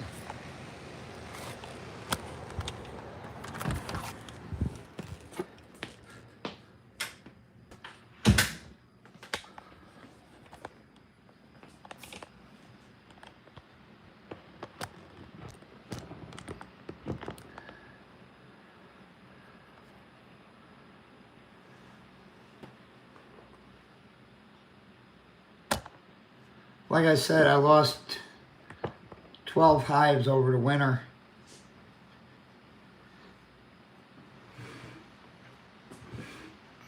I had 13 hives, lost 12 of them, one of them survived.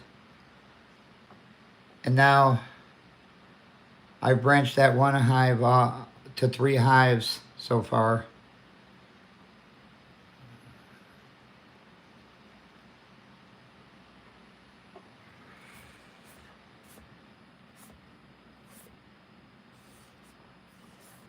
Some years I don't lose any hives. Some years I lose almost all of them.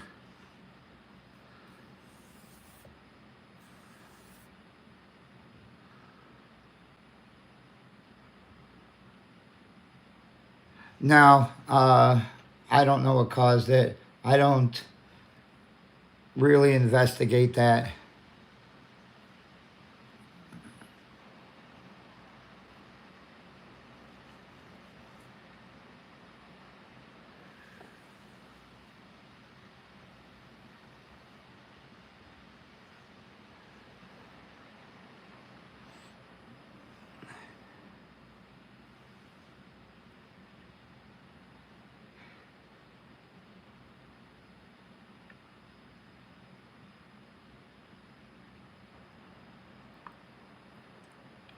Okay, Penny Finder, you have a good day at work.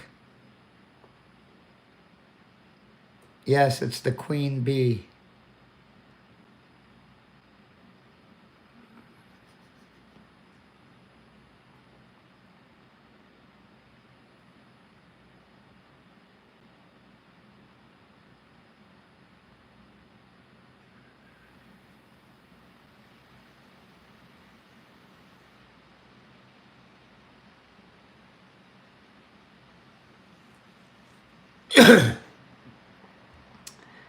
After a good year, I could probably end up, because I do mine in quarts. Here, I'll show you.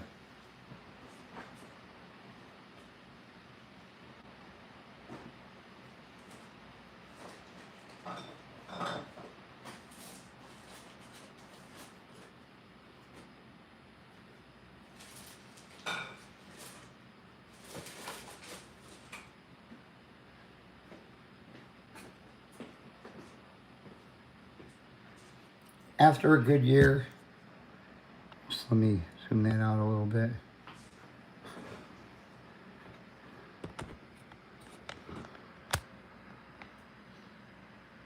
After a good year, I could probably get, on average, 75 to 80 quarts, depending on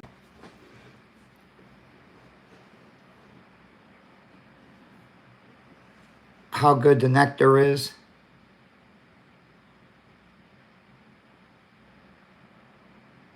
Now, it's a bad idea to put bees in a greenhouse.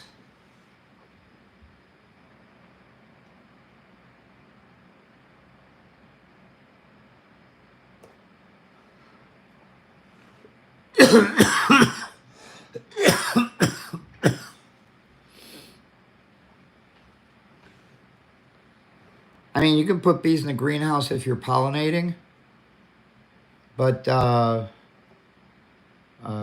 over the winter, no.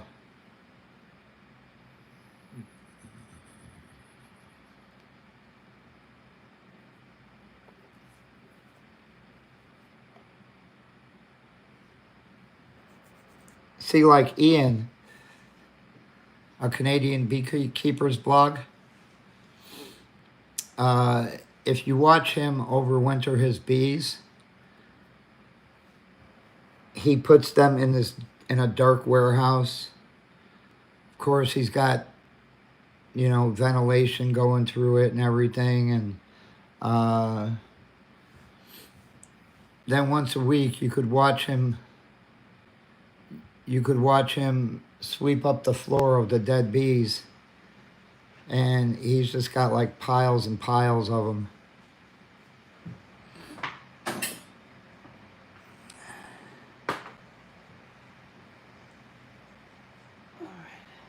go outside.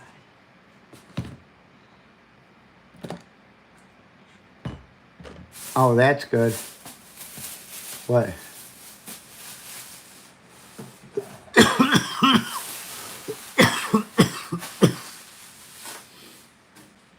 Megan says hi, Maria. I said I'll turn on. I need to go out and get his edger and do the front first, and then I'll do the yard. All right, but before we do that, I just want to do one thing. What?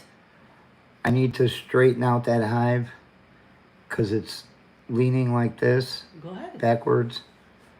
I need you to get me a piece of that wood. Yeah, that's out there on the grass. Right. Yeah. And when I lift up the hive, I want you to put that wood underneath. Okay?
That's only 16, just over 16 ounces of honey. Wow.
edger and do the front first.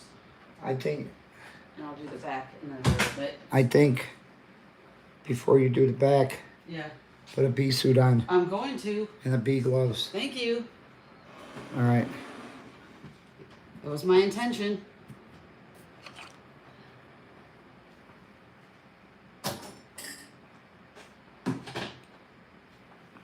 Well, I know, Edward, in Canada,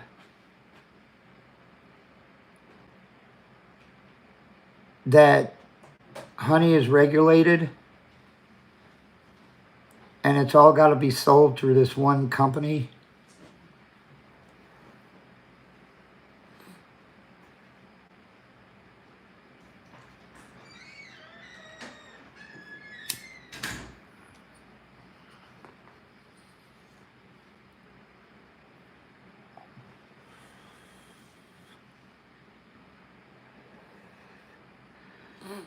Now, this jar, even though it's a quart jar, it holds about 44 ounces of honey.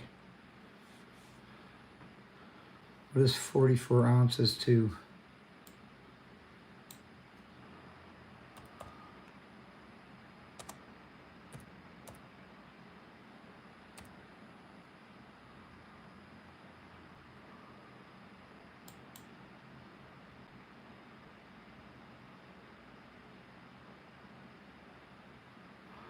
That's 1,301 milliliters.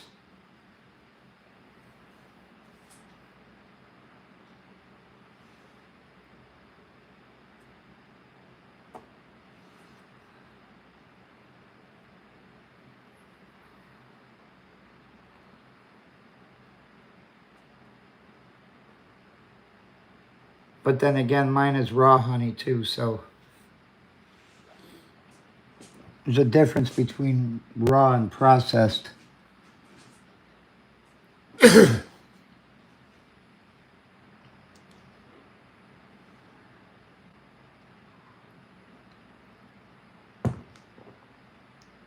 This year I had to raise up my price to $30 a jar. I used to sell it for $25.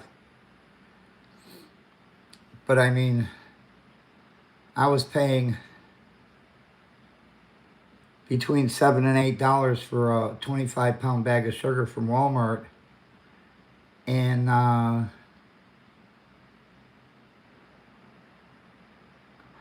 maple syrup and honey are both regulated by the government of Canada.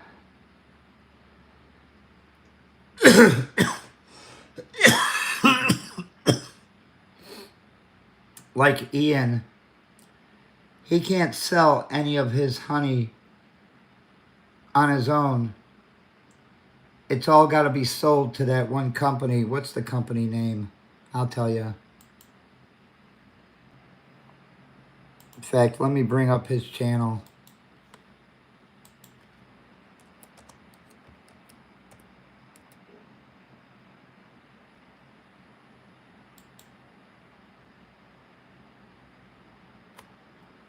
Okay. Let me just bring you this way a little bit first.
You look on.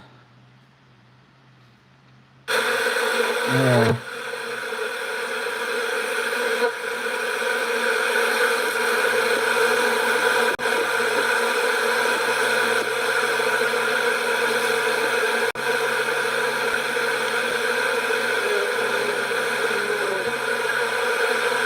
We're just out feeding protein patties again. We didn't quite get this yard finished before it snowed. So we're back and we're just about to finish it up this afternoon.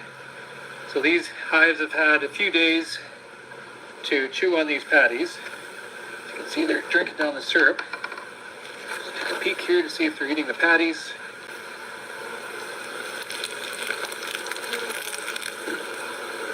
So here's some NutriBee. This has been on just for a few days. Look at them devour that. Those little guys go up that.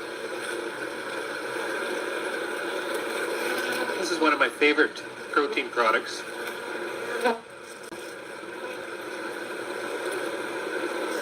Bees just seem to do so well on this.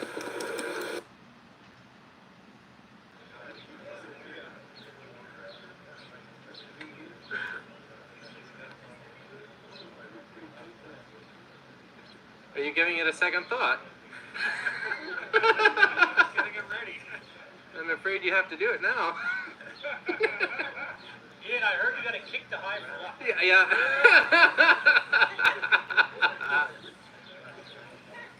Watch. This is going to be amazing. Watch what he does.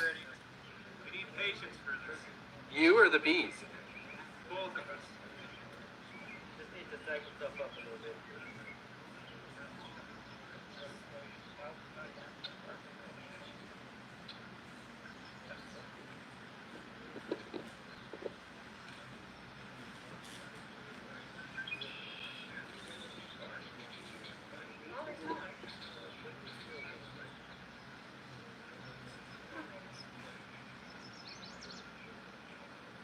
You should practice yoga. There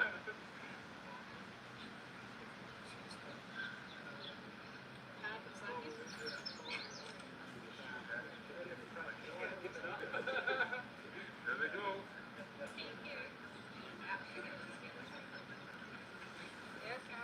There they go.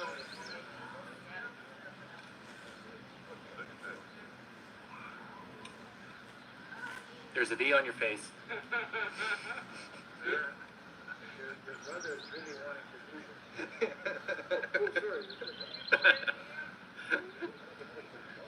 One bite for yes, two for no. Trying to get a can with a solar panel.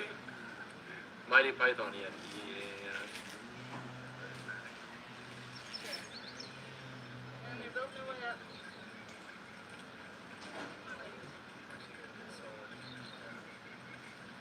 Aren't you glad we don't have half the night?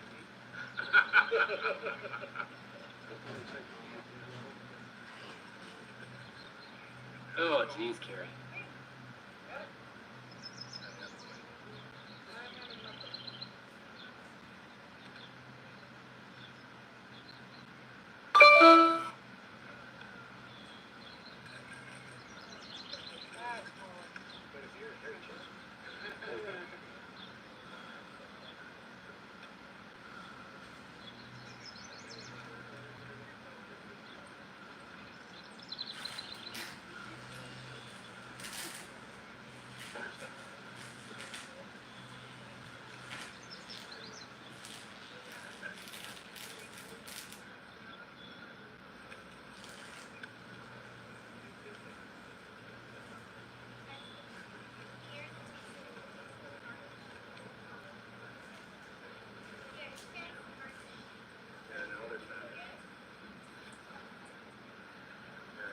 Accepted me, right?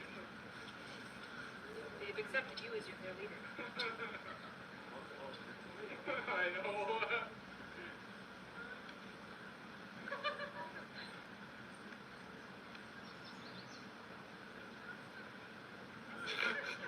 Are you really worried about how you look right now? My God. You want to fix that top hair for him there? All right. Shake a frame of bees in my face. Shake a frame of bees in your face. Well, I'm moving back.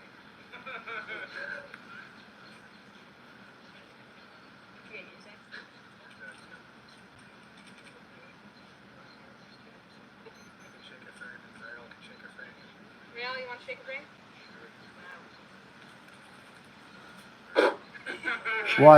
Watch what happens.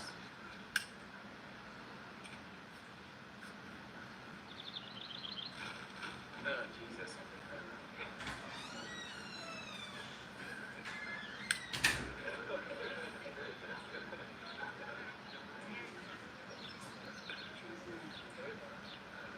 Have you been stung yet?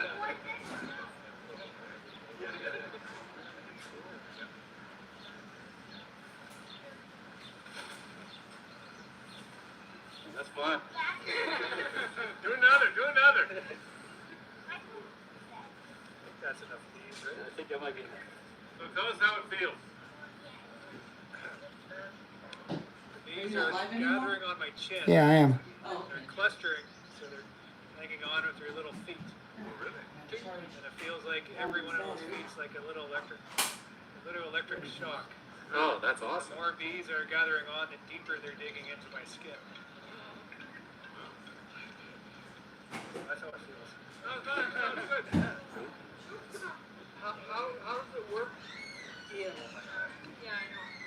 How are you getting the bees onto your face? What's going on is, this way, I'll get this thing out of my eye. So what's going on, this is one of my builder hives, and they've been without a queen for quite a while. These are a lot of young bees are in my builder. So they smell this queen. I shook them down on this paper, and they're looking for their home. So they start fanning off their vaginal pheromone. I bring a queen into their area, and they recognize me as now their home. So they'll come up and they'll gather on my chin, to where now they are making their home. So in their eye, this is where they're going to live from now on. So what's happening is they're fanning their scent around, and they've recognized me as their home, so they won't attack me because I'm familiar to them now, except for the one sting I got in the eye.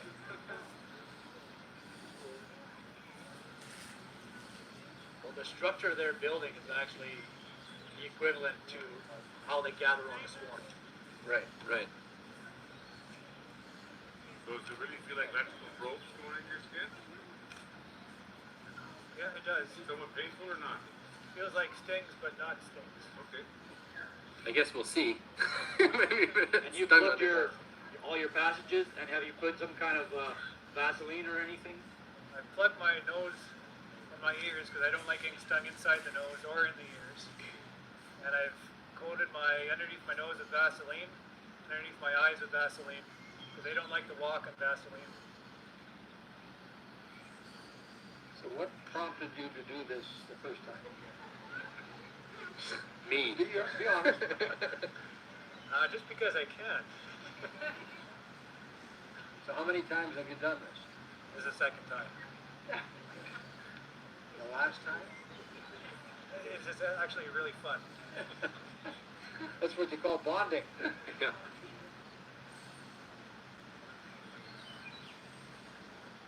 So, how do you get rid of them? Like, you just run or what? We'll shave them off after. Nice one inside. Yo. We used to blow them out of the eyes with those.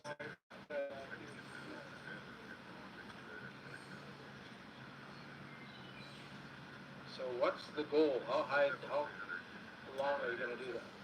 I'm gonna leave another 10 minutes to let them get up the side, just so real. Starting to get itchy, that's why. Okay. So they're not stinging you, Carrie, when you do that? I've handled them enough in the mating nukes like this that they don't. I know what to do.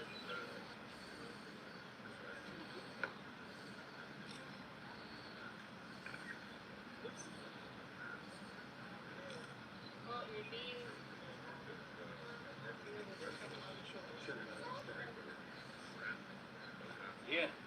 Mind if I take a selfie with you? Absolutely. Mine. Hi, John123. How are you? This is the closest I'm gonna get to a beer beard. There you go. Selfie. That is awesome. So why the smoke? Smoke. And masks the alarm pheromone. If all of a sudden we run into trouble here and they start attacking me, then we'd smoke the area just to mask the alarm pheromone.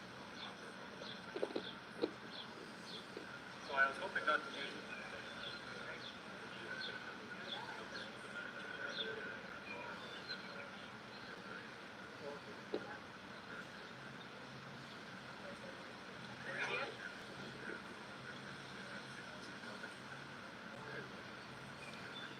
You're pretty good. On the left side. Right side. Your right side. Just a little bit. But try that.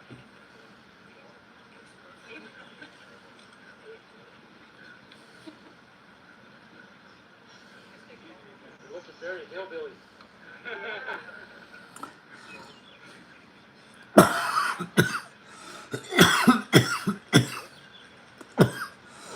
Well, you're the boss. Edward, you see the hat that he's wearing? It says Be Made. If you look up Be Made in Canada, you'll see.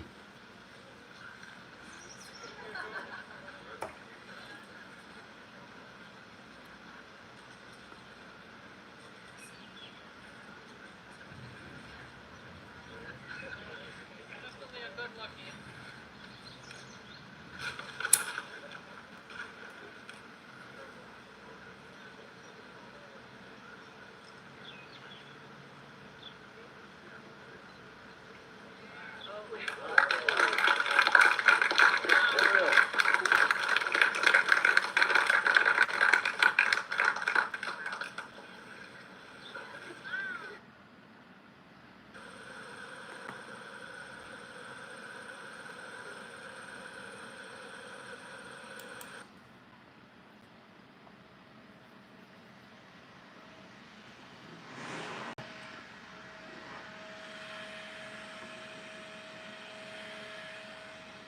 Yeah, Beemaid. That's the company in Canada that controls all the honey in Canada.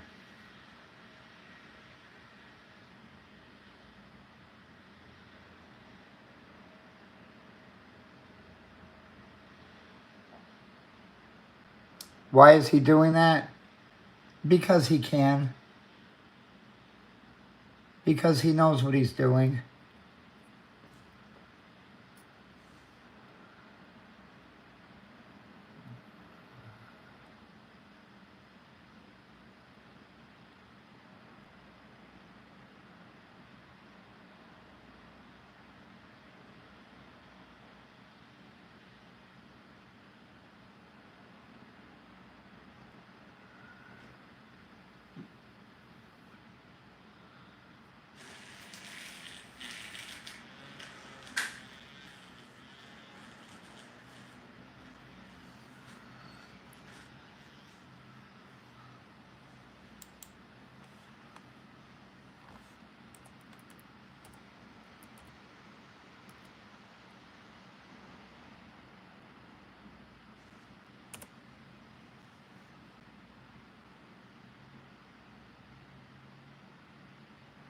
See, the name of the company is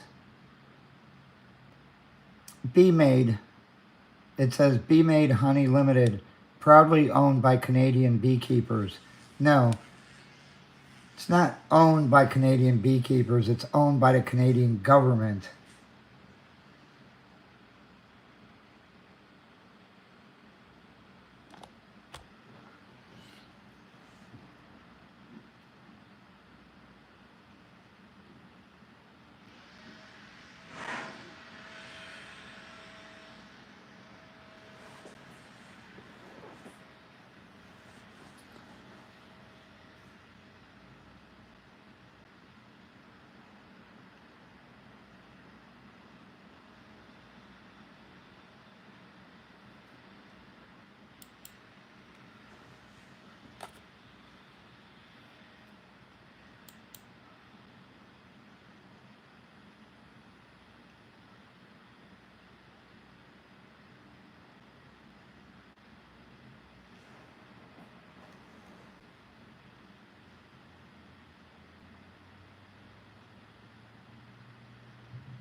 In Eastern Canada, those are the stores that carry it.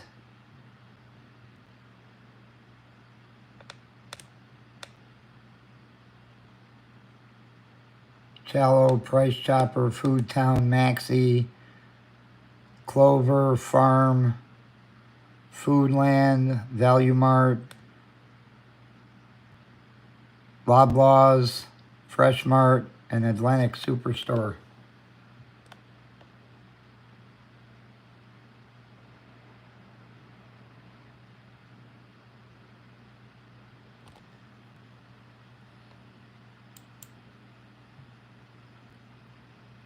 Yeah, the friend Maria has in Grand Prairie, he doesn't like the way Canada's done things either.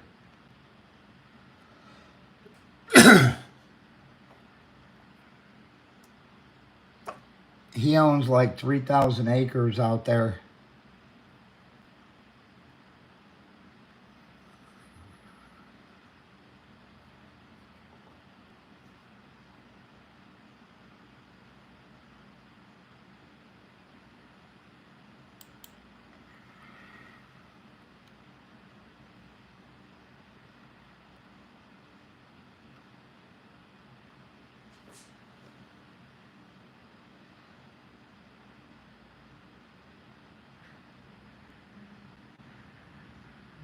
Really?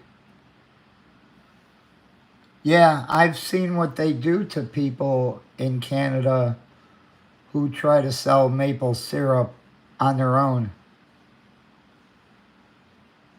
Bees are good. Bees are good, John.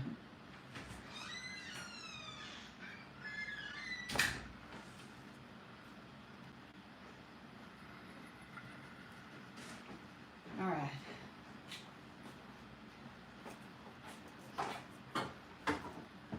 Yeah, we got bit by something out there. No, it's worse than the mob. At least the mob will break your legs. The Canadian government does worse. Mob will just kill you. See, I got bit by something right there. Oh, is that right? In the front. Yeah, Luna, I gotta go tackle the jungle that's the backyard. All right. Everybody want to see Mrs. Honeybee Scratcher? There she is. I gotta get ready, Luna. Mama's gotta go tackle the forest that's our yard. And because I don't want to get stung, we're gonna be sweating in this thing. Yes. All right. Here we go.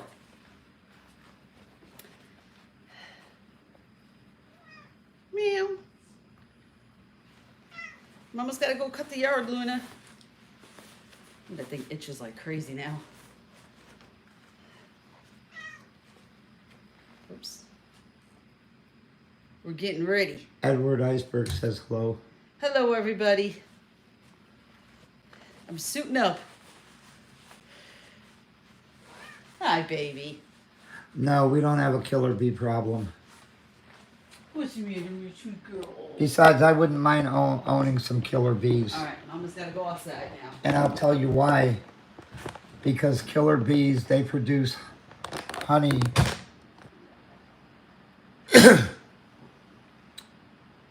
three times faster than European bees do.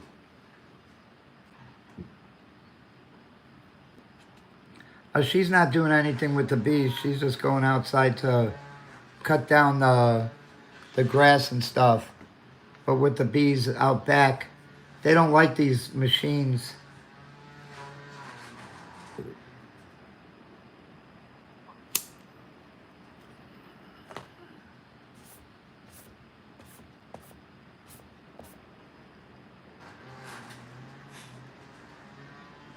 Really? In Alberta?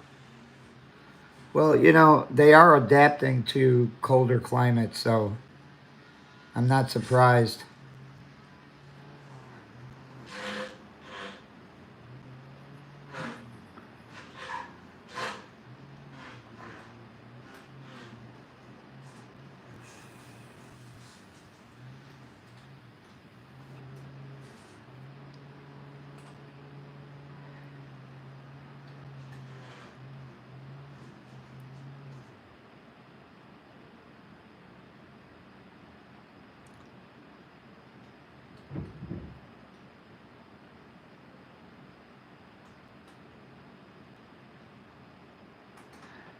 Yeah, and that's what it sounds like, trees being cut down, but she's using a weed eater or an edger.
Stock up for the honey harvesting season. I don't need to stock up. I got jars coming out my ears.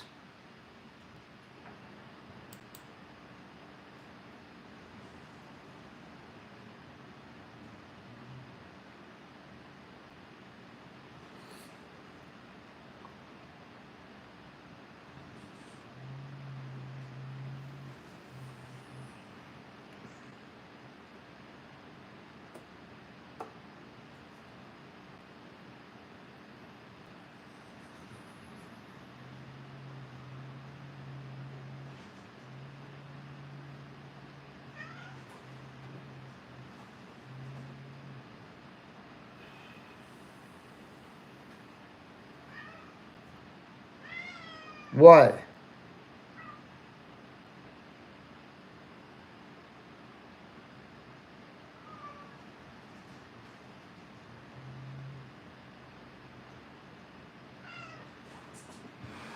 What? Want to go out back? No, then don't sit there and meow at me.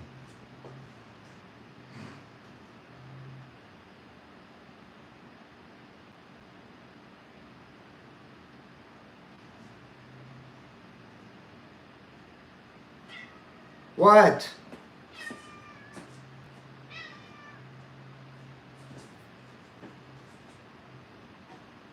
Come on.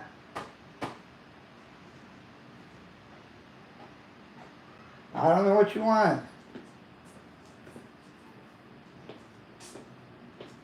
You got your food right here.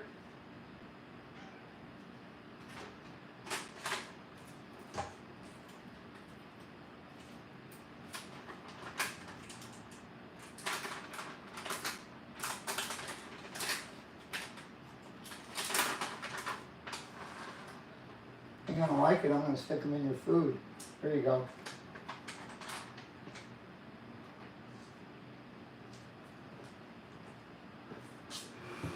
She's gonna try and pick them out of her food.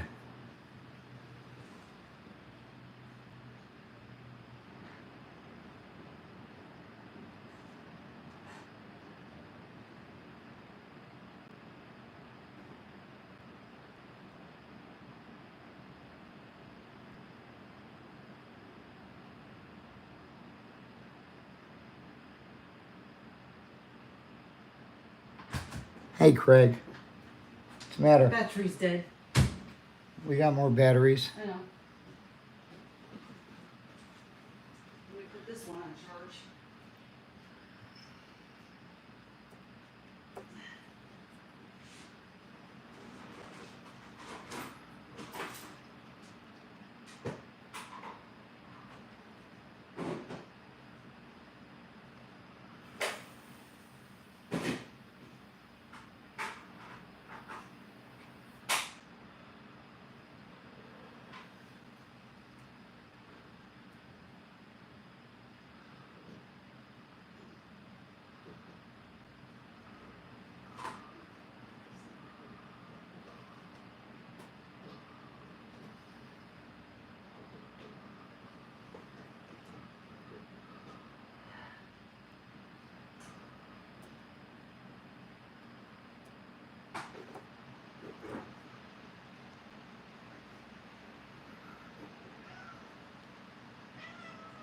Quiet. Go lay down. Don't irritate me. Fucking meow, meow, meow.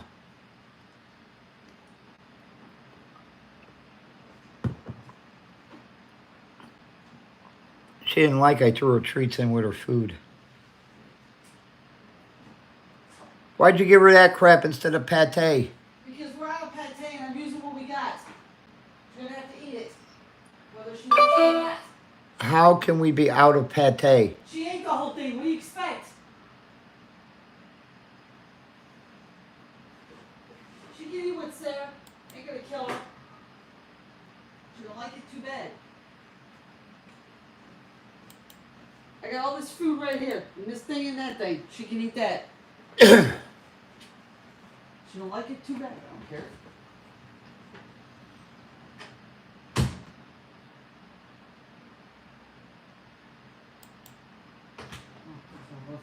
What am I doing? Yeah, wait. All right, Edward. Thanks for being here. And I appreciate you ordering that coin. Edward ordered a coin.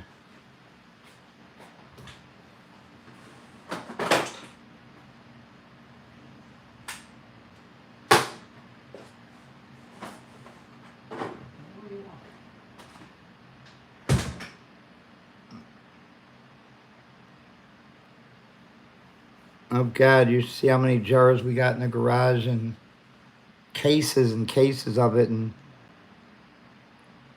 we got even more in a storage unit.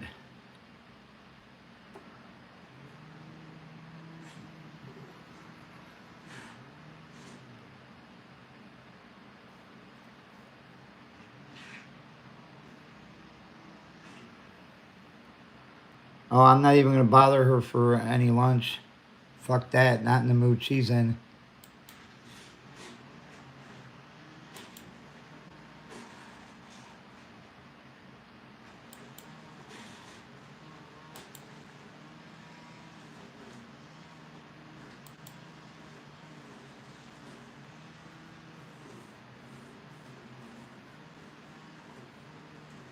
Yep, no soup for me.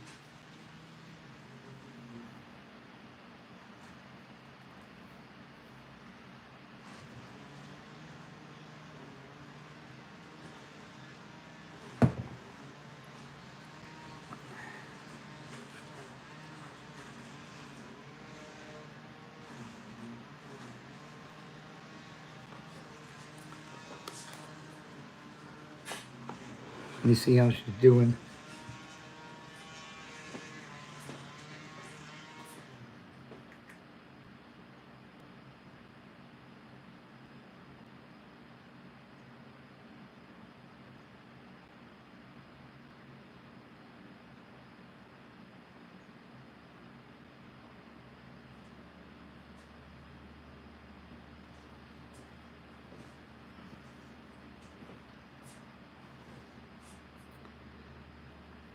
Oops. Phone's on low battery.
Oh, well, that's cool.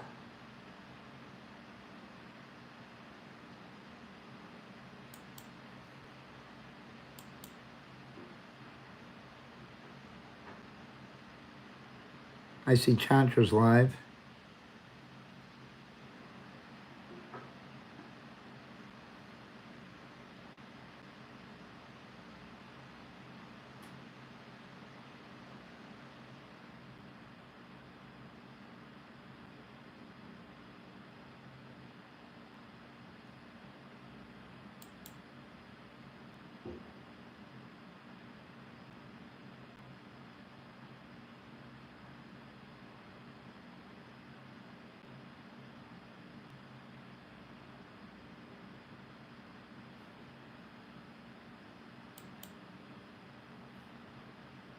New concerns this morning about the encampment of protesters at the Auraria campus in downtown Denver. Yeah, safety and sanitary conditions are now an issue for campus officials. We have Jim Cooley live at Auraria Jim campus. Cooley. Good morning, Jim. How's it looking right now?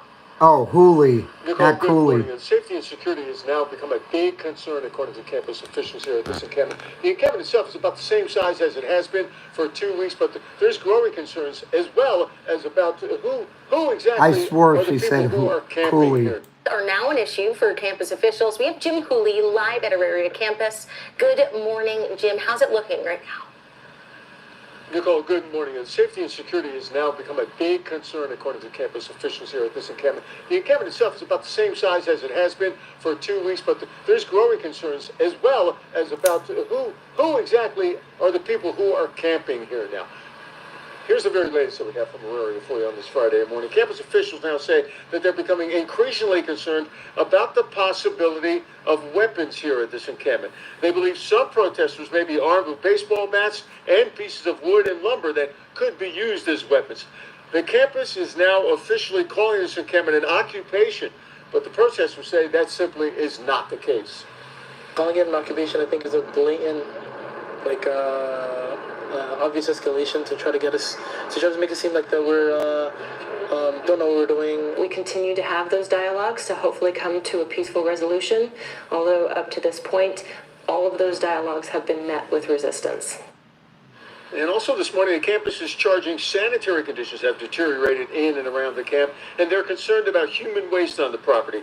The protesters deny all the allegations, and the campus also now says that since the demonstration started 2 weeks ago, the number of student protesters here at this encampment has dropped from 50% down to about 35%, which raises, again, a lot of questions about exactly who was here and if and when the campus officials will move in here and move them out. At the Auraria campus this morning, I'm Jim Cooley, Fox City. All right, Jim. Yeah, a lot to follow, and we'll be on it throughout the weekend. Thanks for the update.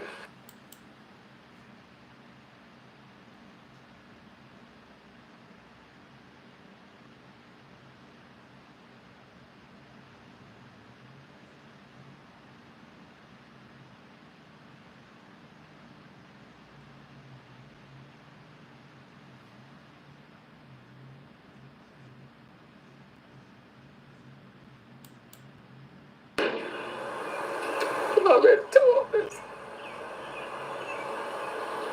Because I don't want nobody to go through this, losing nobody, or somebody taking a life. I never did that. I never had that. A Memphis woman turned on her television to see her daughter was wanted in connection with a murder. So what does that mother do? She took her daughter to the police station to turn her in. And tonight, 26-year-old Kenyatta Hayes is facing first-degree murder. Memphis police say that she shot and killed a man over $60. Fox 13's Daniel Wilkerson spoke with Hayes' mother today. Daniel joins us live tonight. Daniel, after the mom brought her daughter, the daughter confessed? Well, that's the million-dollar question. Police is saying yes, she confessed. And as you said, Daryl and Darcy, police are saying she did this over $60. Police say this video shows 26-year-old Kenyatta Hayes just moments after she promised a sexual act to a man for $60, but then robbed and killed him. But her mother, Shantae Jones, feels otherwise. I don't think she did this. No, I don't. Why is that? Because the guy that she was with, I believe she was scared of him. Jones asked Fox 13 to blur her face out of fear she may be targeted. Investigators say Hayes met the man at this Marathon gas station in the 3000 block of Lamar. Hayes told police the man asked her for oral sex in exchange for money. An arrest warrant says Hayes never planned on having any type of sex with the man, but told police she was going to rob the man. Police say after leaving the gas station, Hayes and the man went here to Cherokee Park where he thought she would perform the act. That's where investigators say Hayes shot the man, took $60, and ran off. Video captured her leaving. Jones says she saw the video on the news, called MPD homicide, telling officers she was on the way to them with her daughter. Because I don't condone violence. I don't. If you do something, you pay. Once at MPD, officers say Hayes told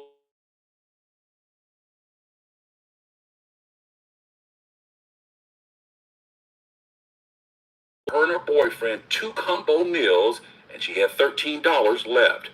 Though Jones doesn't believe her daughter pulled the trigger, she says still there is a lesson here for young people.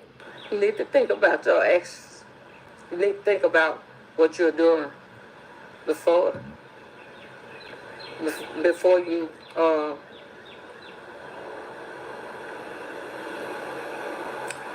do something. They need to be a leader, not a follower. And watch who they hang around. And watch who they hang around with. Yes, sir. Yeah, back out here live. That's good advice coming from that mother tonight. The mother tells me no matter how it went down, who did what, she says she doesn't want people to lose sight of the fact that a life was lost here. She has a message for the victim's family. I'm working on that part of the story for Fox 13 News at 10. Darcy. Well, Daniel, you said that the mother said she saw her daughter on TV news and then took her daughter down to the police precinct. Did the mother ever ask her daughter whether she in fact shot and killed the man? Because in the story, the mother says she doesn't think that her daughter would do that. But did she ask her daughter, did she do it? You know what, Darcy, that was a question I had for the mother. After all, they had to probably have discussed things at the home, and then she drove her all the way down to the police station. The mother says to me that the daughter didn't say anything at all. She did not indicate either way. Darcy. That is Fox 13's Daniel Wilkerson reporting live tonight. Thank you so much. Yeah, the mother, she did the right thing.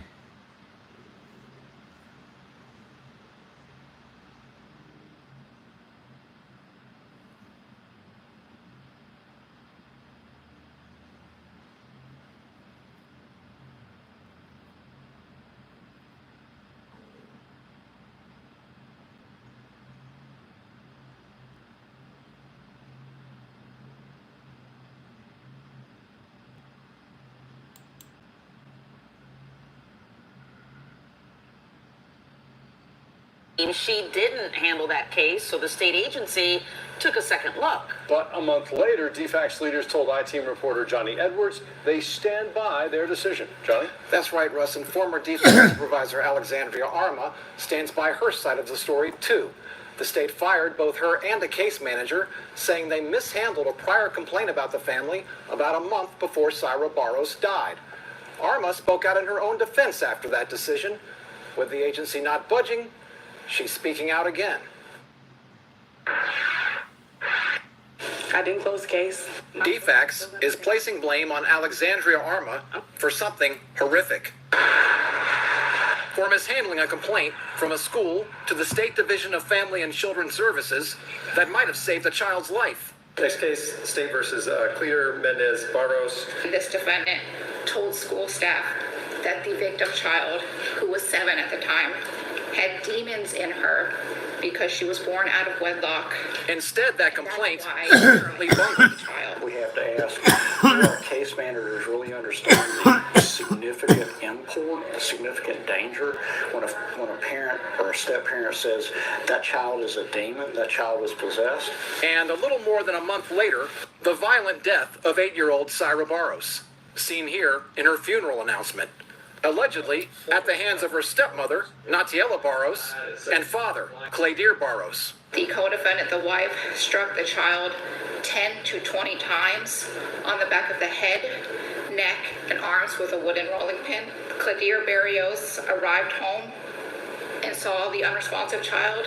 He then prayed for about another 20 minutes before he eventually called 911. DFACS later pointed a finger at 2 of their own. The case manager who investigated that prior complaint and her supervisor. But the fired supervisor stood up for herself, telling the Fox 5 I-Team that her former employers had punished the wrong people. I am not the person who signed off on this case. Why do you think you were doing that? Arma asked DFACS leadership to look at the records again. I'm calling for them to go back, dive in, ask those questions. Through a spokeswoman, DFACS tells the I-Team it did just that. And the answer came back the same. The agency still says Arma did approve the case for closure, saying it is also worth noting that case closure in our system is a complex process that is extremely secure. So the decision to terminate her employment stands. Wow. I think that's kind of crazy.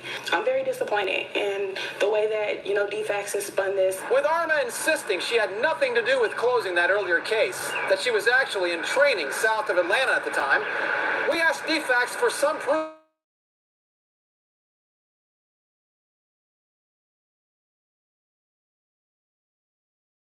comes from the agency's case management system, showing that Arma closed the case of Clay Deer Barrows just over a month before Syra's death.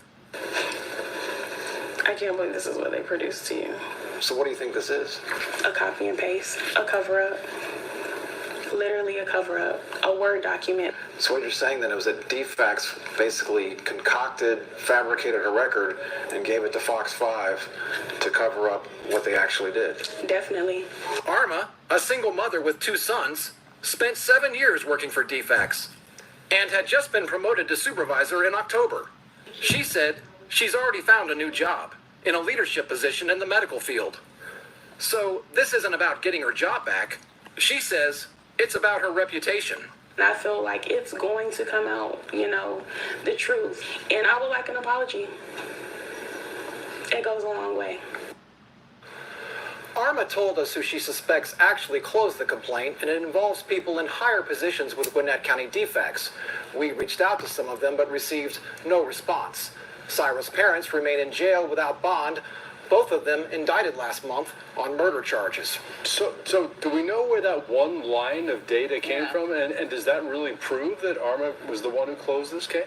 Well, it came from DFACS officials, and no, not definitively. I showed that to former DFACS director Tom Rawlings, and he said it's really not enough, that there ought to be case logs, case narratives in the file, and now we did obtain the file from DFACS through open records, but nothing like that came back. It was a lot of pages that were entirely redacted, so we're still asking DFACS to produce some records on this. All right, Johnny, I know you'll stay on top of it. Thanks so much. Thank you.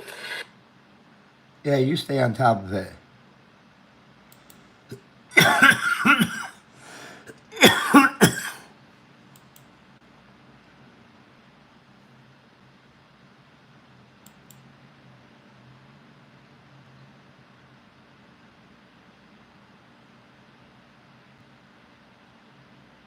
Good afternoon.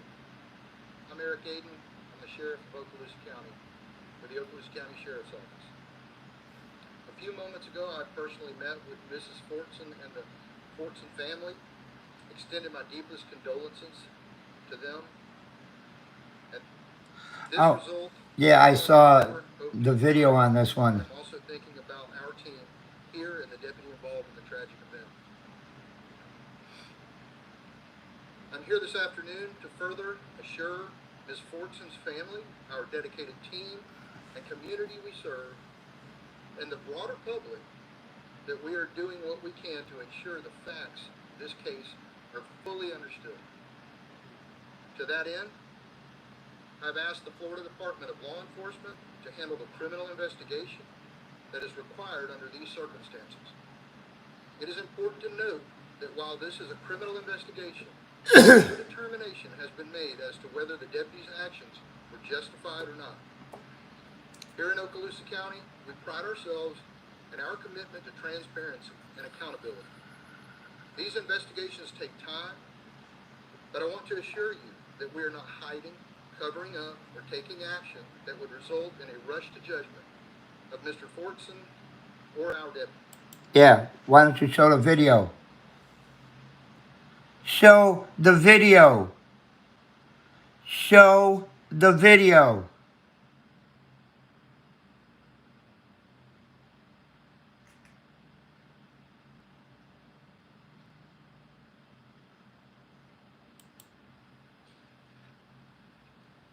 While it might be difficult to see, there are many questions the investigation must answer before we can determine whether the officer's actions were justified.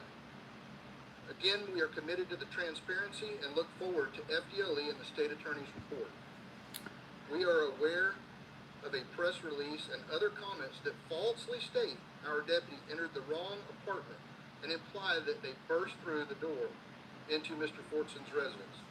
Those statements are inaccurate, as shown on the video that we are about to see. What we do know at this time is that the deputy did announce himself, not once, but twice, Mr. Fortson's comments indicate that he did acknowledge it was law enforcement at the door, and he arrived at the door with a firearm in his hand. The deputy knocked on the correct door. He did not cover.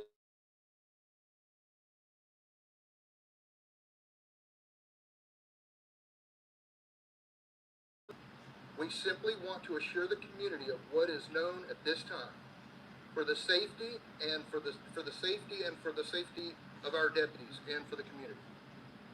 I told Mr. Fortson's family this afternoon that they have my word.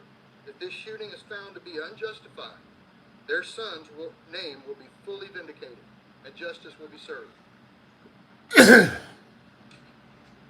Now, before we play this video, all of us understand what we're about to see. And for those of you that are live streaming and don't want to watch this event because it's tragic, then I suggest you just look away for about 4.5 minutes. That's about how long it's going to take once we roll the video. Those of you that are live streaming, it's going to be on here, and after this we will share a link to the video. But out of respect for you, whoever doesn't want to see it again, it will take about 4.5 minutes. You will see the things that I just mentioned on the video that corroborate what I've just said. Go ahead.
How can she say 1401 if she just said she didn't know where it was coming from?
pains me to show the video, but I know that you all need to see it.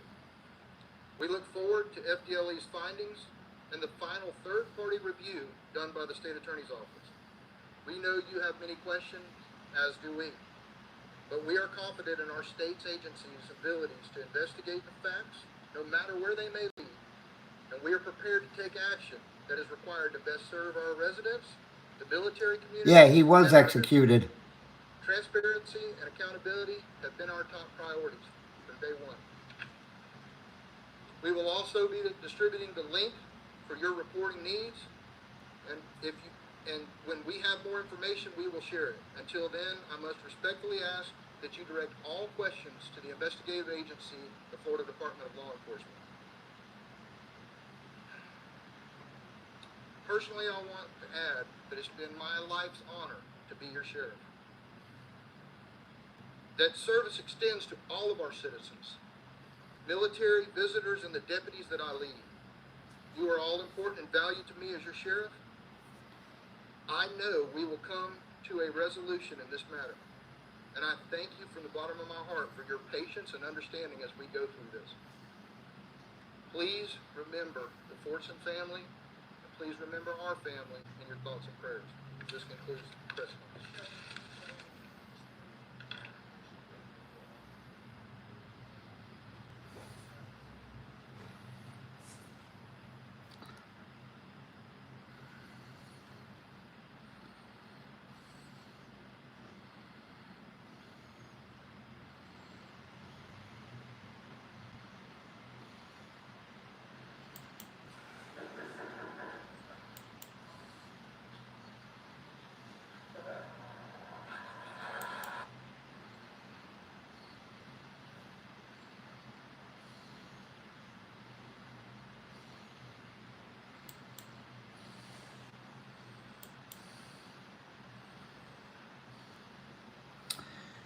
You could see the gun down.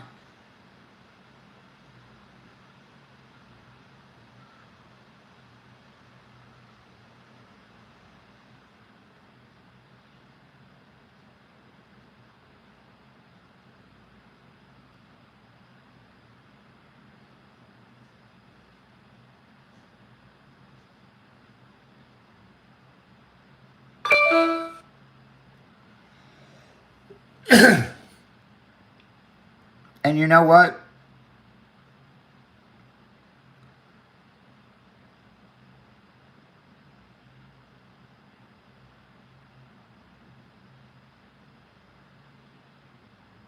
If a cop comes to my door and I open it and just show my head and he says, step back, fuck you. Before you tell me to step back, show me a fucking warrant.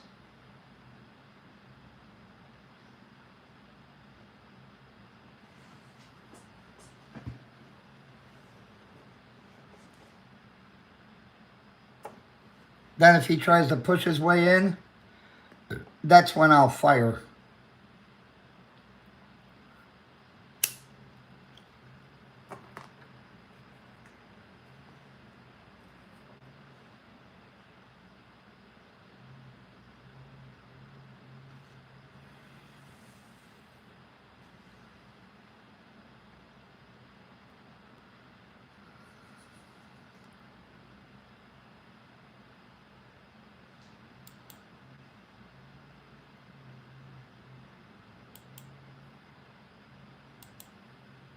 That's one thing I hate about cops. They get away with too much.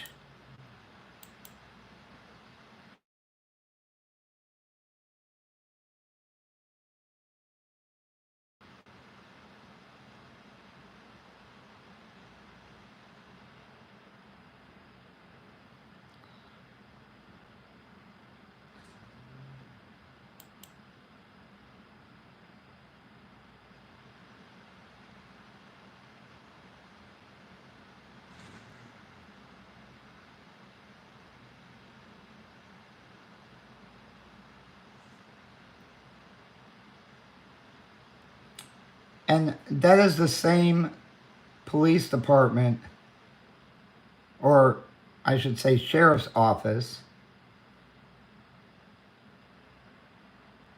who fired 22 rounds at a guy they had in the back of their squad police car because an acorn fell on top of the car, and the cop said it sounded like a gunshot, and he started firing at the car.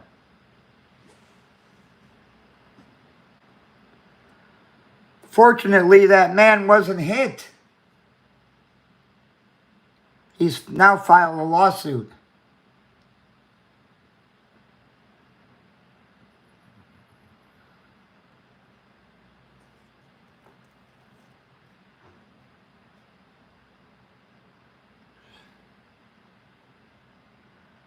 Yeah, that's disgusting. They executed that poor guy for nothing.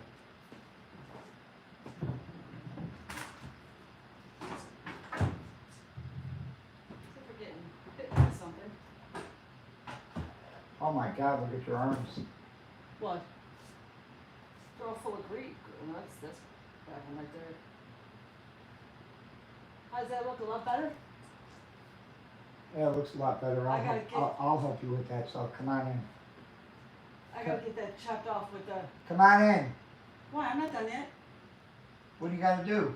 I want to get that one over there. I gotta get that chopped down. I said come on in for right now. Oh, okay. I'm sorry, I didn't open the gate. Okay. Let me put this back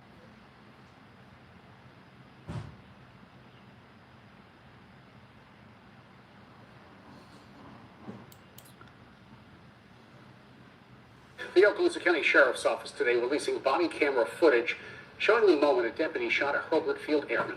23-year-old Roger Fortson died last Friday after he was shot inside his apartment. Deputies were responding, they say, to a complaint about a disturbance of some sort inside. We're going to show you part of that video now, and we do need to warn you that what you're about to see is graphic. Watch this. Sheriff's office on the door. Thank you. Oh.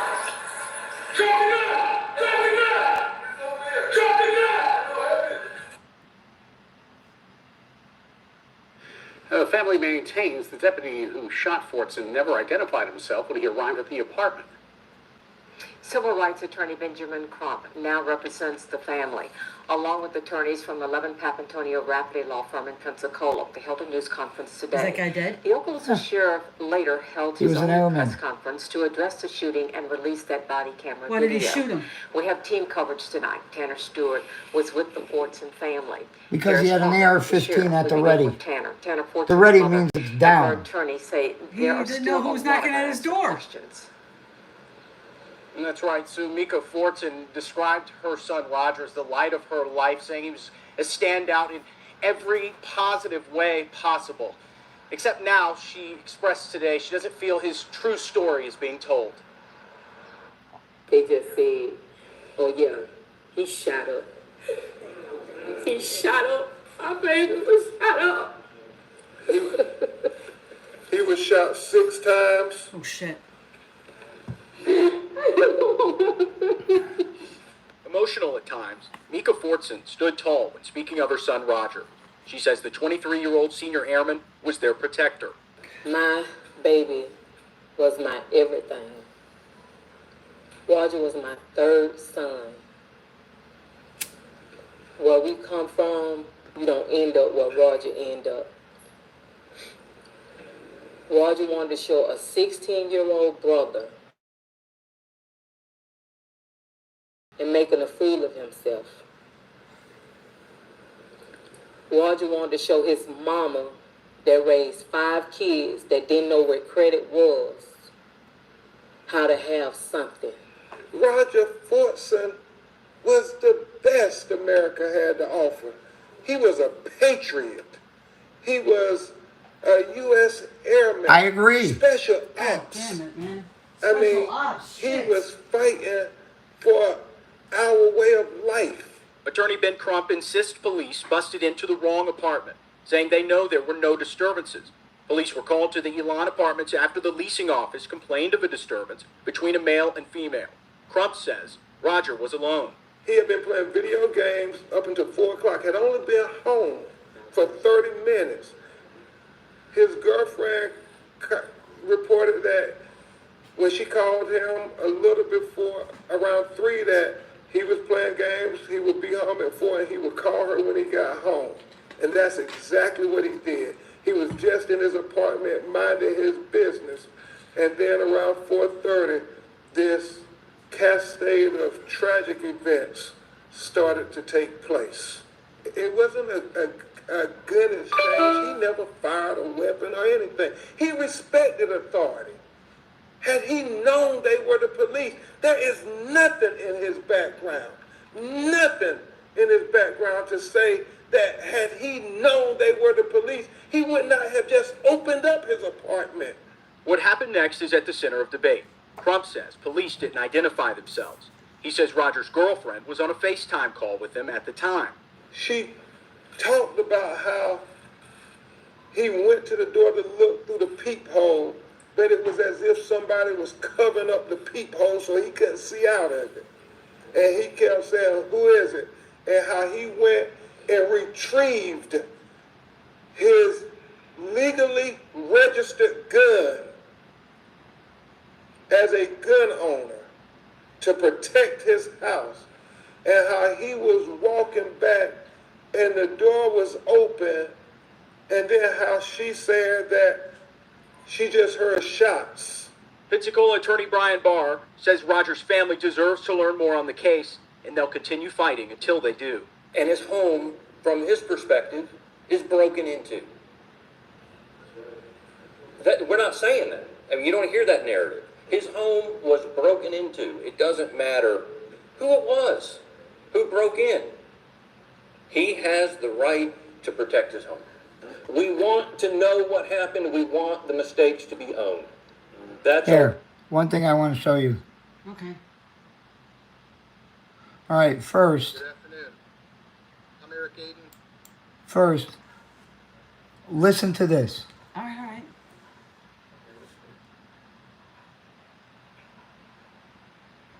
Now, who's that woman? 2 weeks ago, I was walking by, like, I heard someone yell, like, "Shut the fuck up." Was it your business, stupid Wait a minute, woman? 2 weeks ago. 2 weeks ago. Now she's calling the police?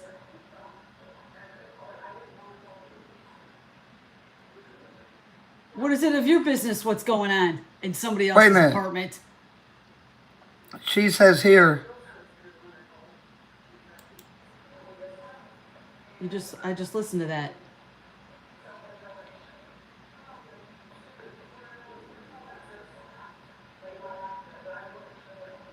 I wasn't sure where it came from. Right. So how can she say, when he's asking which room is it, how does she know? How can she say 1401? Yeah, I know. Now,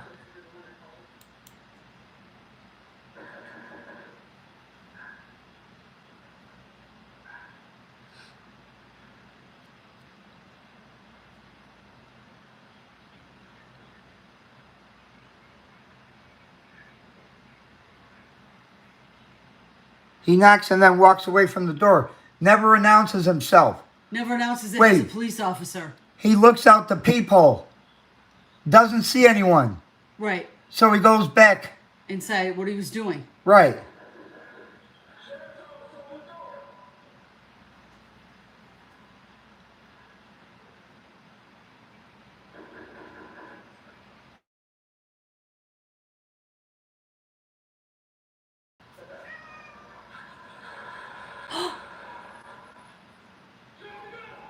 Oh my God. Now, first of all,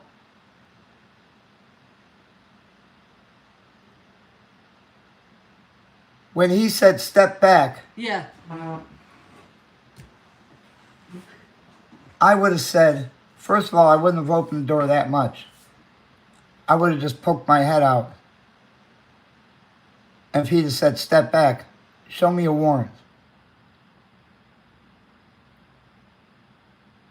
He just opened the door and they shot him. Yeah. Wow. He had his AR-15 On the side. down at the ready. Yeah. He didn't know who was knocking at his door and they just shot him. Yeah. Wow. Okay, I want to hear what that guy has to say. Which guy? The one that was talking. Oh, I gotta go back to it then. No, with the sheriff. You didn't even get to it yet. On this video. The sheriff was before all that. Okay, that's fine. Okay? He just said a couple more things, and then the FDLE is investigating, so he wasn't taking any questions. Oh. Okay?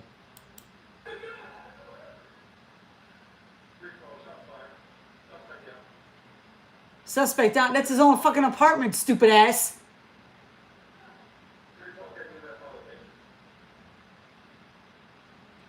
It pains me to show the video. I bet it I know does. that you all need to see it. We look forward to FDLE's findings and the final third-party review done by the state attorney's office. We know you have many questions, as do we. But we are confident in our state's agencies' abilities to investigate the facts, no matter where they may lead. And we are prepared to take action that is required to best serve our residents, the military community, and our visitors. Transparency and accountability have been our top priorities from day one. You suck. We will also be distributing the link for your reporting needs, and when we have more information, we will share it. Yeah, Until right. then, I must respectfully ask that you direct all questions to the investigative agency, the Florida Department of Law Enforcement. I want to add that it's been my life's honor to be your sheriff. That service extends to all of our citizens, military, visitors, and the deputies that I lead. Your deputy just shot and killed a military man. You're happy about that? I know we will Asshole. come to a resolution in this matter, and I thank you from the bottom of my heart for your patience and understanding as we go through this. Please remember the Fortson family, and please remember our family in your thoughts and prayers. Remember your family. You didn't do nothing. Of course, he ain't gonna take no questions. He little can't. Chicken shit. He can't. Because he's not running the investigation. That's Right. why. Well, somebody better come up with an explanation for that. Gotta get in the shower. Get this calamine lotion on these hours. Yeah. Maria. Yeah. This is the same sheriff's department that shot at his patrol car 22 times with a guy handcuffed in the back of it because an acorn fell on top of a police car. Yeah. And Stupid ass. he claimed he was being shot at. You got some stupid ass deputies working for you. That's the same fucking department. God. Yeah, they got some stupid ass deputies working for them.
Hi, Stephanie.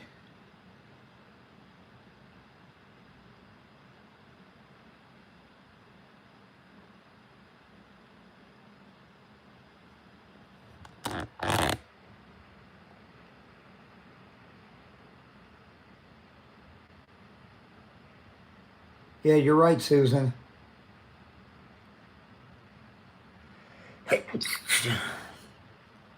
Another good serviceman killed by the police. And I know you all may not know this, but there was actually another airman who was on his way to base going down Interstate 20 here in Atlanta.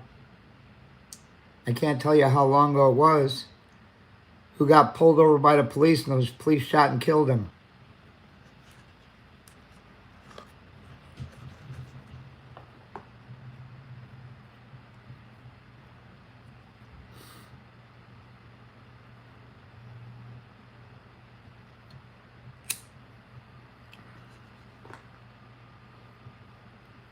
I mean, I'm disgusted by it.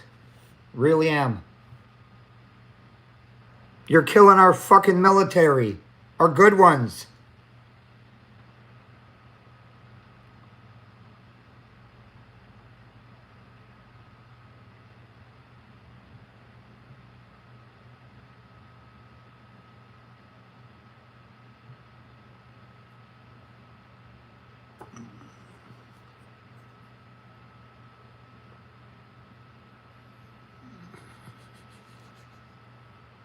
Nowadays, you can't find anything good.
Hello.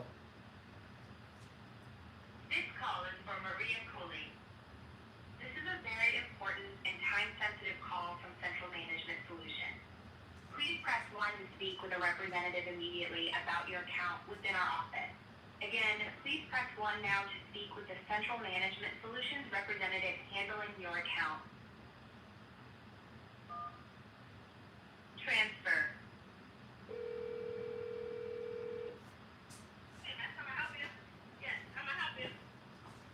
Yeah, you're calling Maria Cooley? Okay, give me 1 second, okay?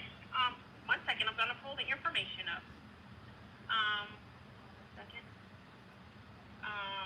678-863-1813, correct? Yes. 1 second, my computer's just moving a little slow. I was looking for Maria Cooley. Speaking. Okay, Mr.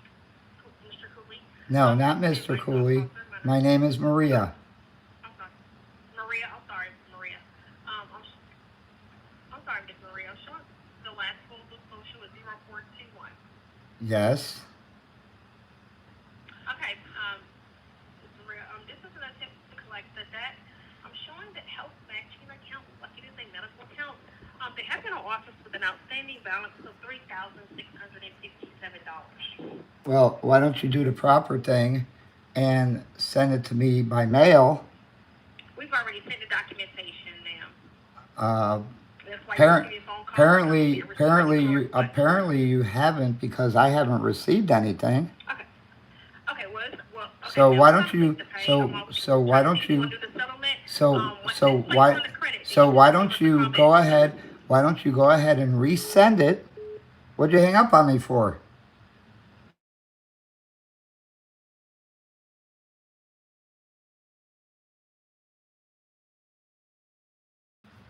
I'm looking for Maria Cooley. This is she. Oh, Mr. Cooley. No, my name is Maria. Hey, I can identify as anything I want.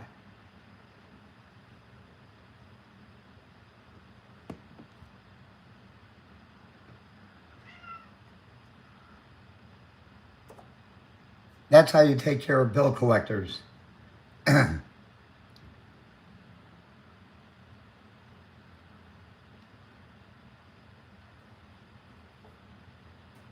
Why'd they hang up on me?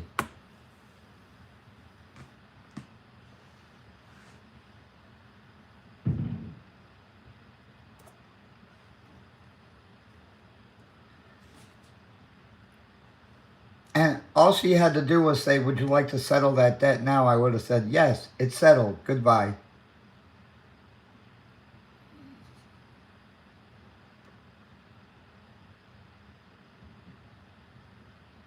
I can't answer in a higher voice.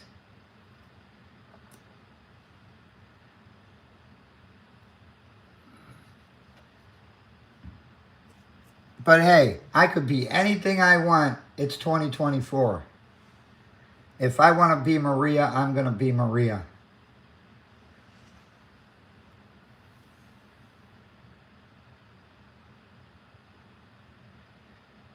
Yeah, she was. She sounded surprised.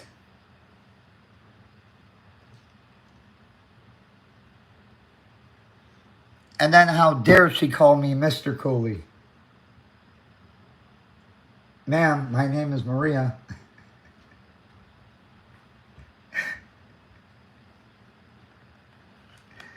God, I love fucking with these people.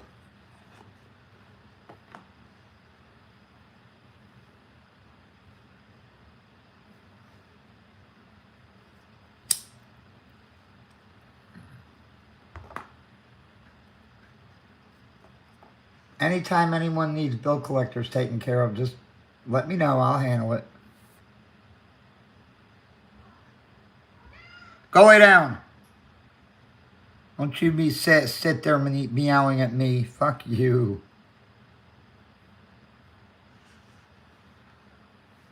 Let's get back to Colonel Wet His Pants.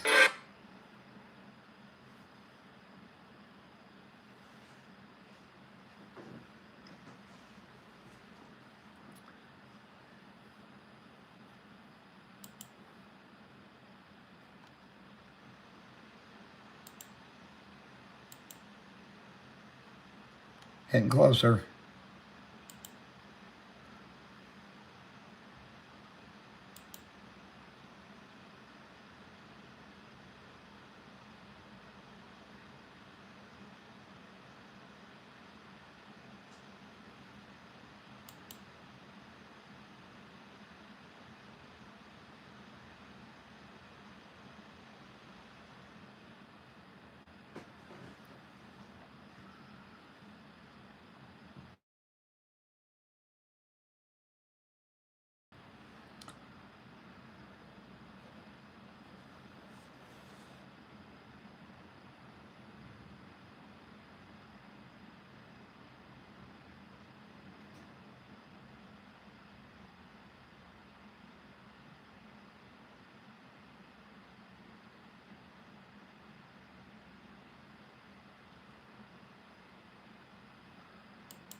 Hang on. Slippers down here. Everybody, boob alert, boob alert.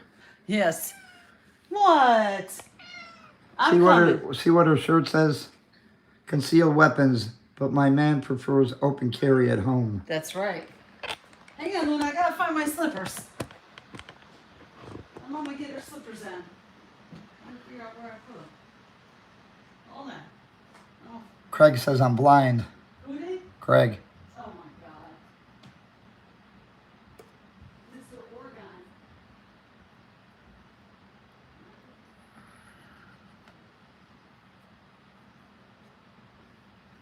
What? You're not watching Saturday Night Live, are you? Okay. You're not gonna eat this because Daddy put treats in it, huh? It says close encounter, cold open. So anyway, you got a phone call on your phone, right? Yeah. Who was it? So I answer it. Uh-huh. And it was a collection agency. Oh, lovely. Tell him to bite my ass. Wait.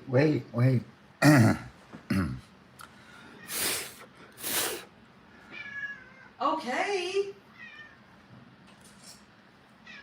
All right, let me go get you the kind of food you like. Hold on.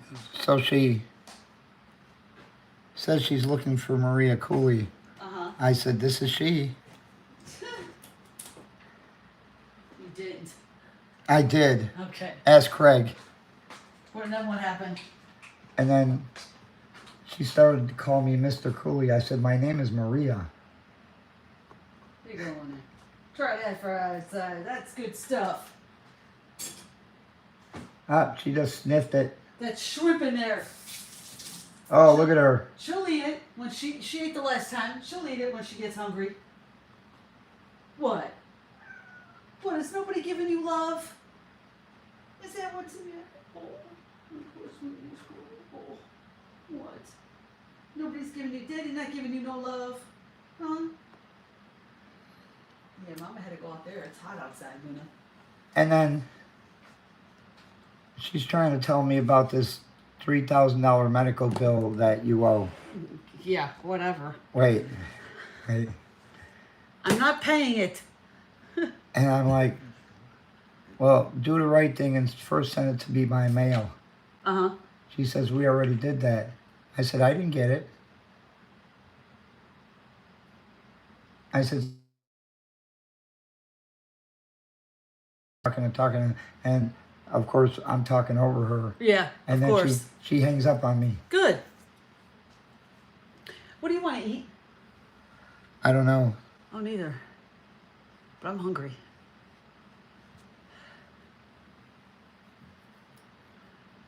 That was a lot to tackle, but it looks a lot better back there. That I used that edger to cut all that grass down. You want to go outside? You want to go outside? Mama cut finish. Mommy all done out there. Here, come on. Come on. This way. Go ahead. Go on. She go? Yeah, she's like, eh. And she's going to stand there. I'm going to shut the door to push out. Oh. Hey. My legs hurt. 2024. I can be whoever I want to be. That's right. You can be a woman if you want. I ain't going to say anything. But I have to have the bigger boobs. Sorry. That's just the way it goes. Oh, once I get out my cantaloupes, you're in trouble. All right, here we go. No, what did you want to eat? I don't know. Ryan Gosling. Oh my God. Yeah, look at that. On the hand. What? You see that right here? No. Oh, yeah. I don't know what got me there, but I put the calamine lotion on. So I hope it clears it up.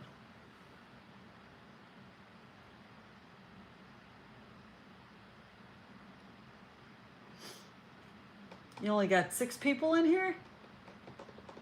What's everybody doing now that this is over?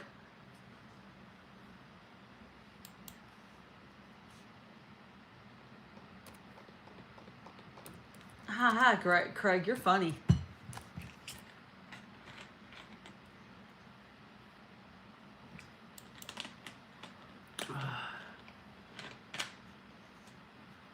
If you ever want to hear some funny shit,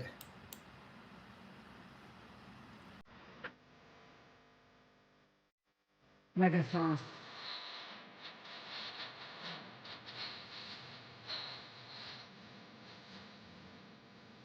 What else is in the room with you?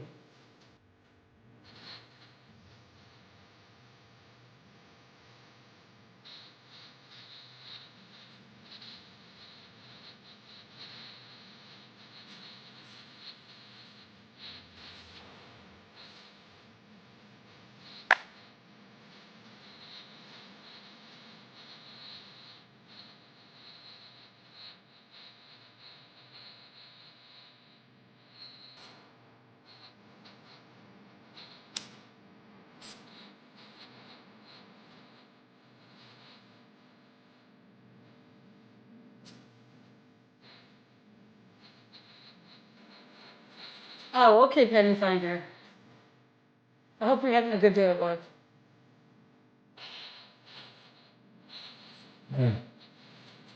listen to this one. Oh, that one I heard before.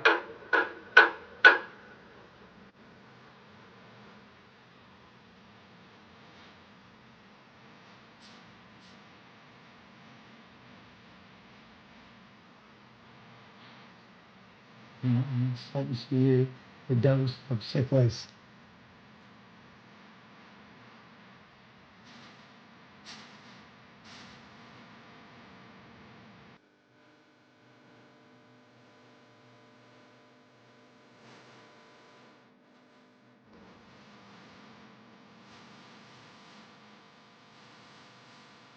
There's no spaghetti with me? With the sauce? No.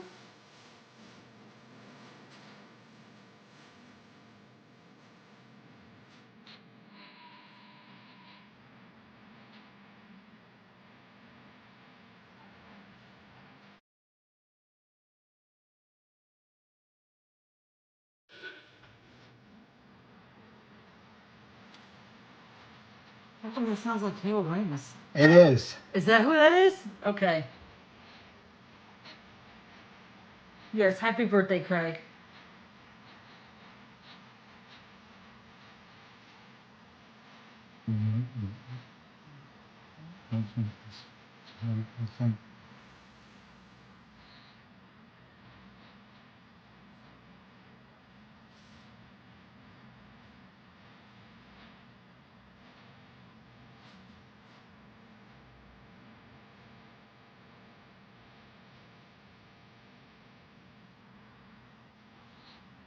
There's a rumors. Maybe the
Oh no.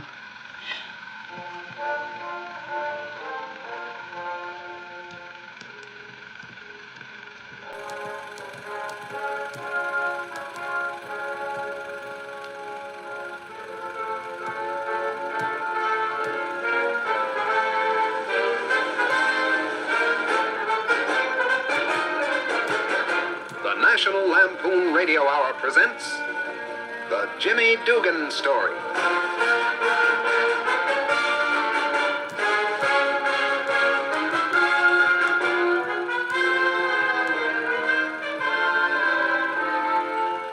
Jimmy Dugan, a great child, a great athlete, a great human being. Our story begins when Jimmy is 3.5 years old. Come on, punch him.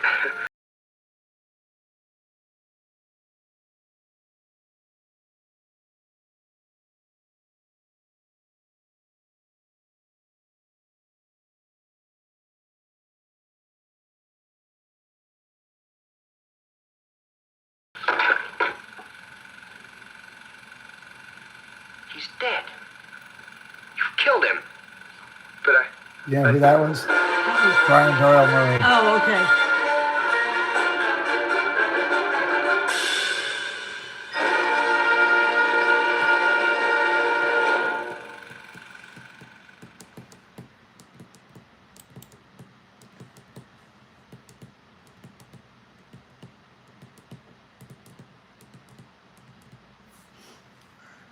You want me to go out and get us something?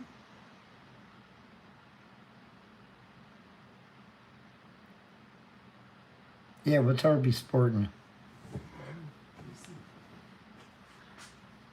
They're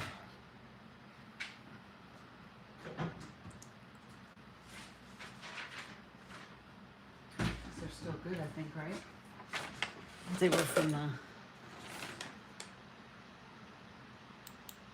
yeah, they're good to the 31st. Here, look.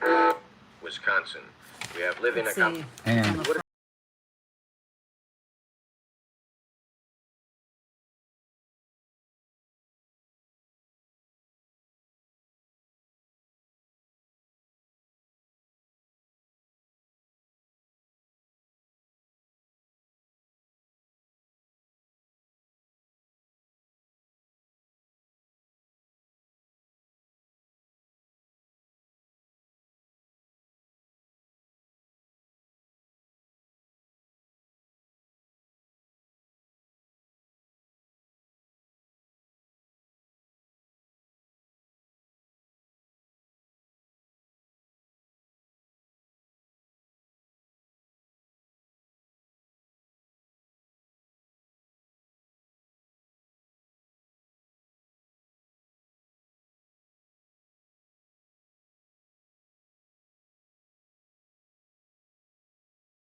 Look on the thing and see what you want.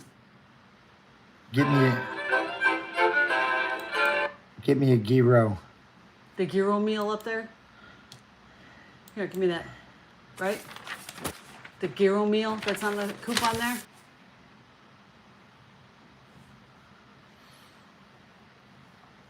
If I could find the one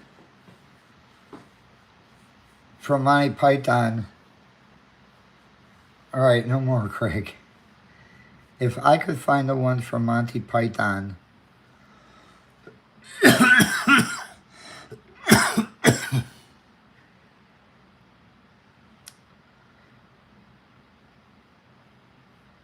Where John Cleese was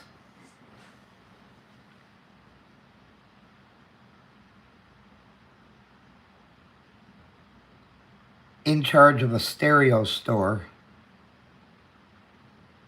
The funniest shit you ever saw.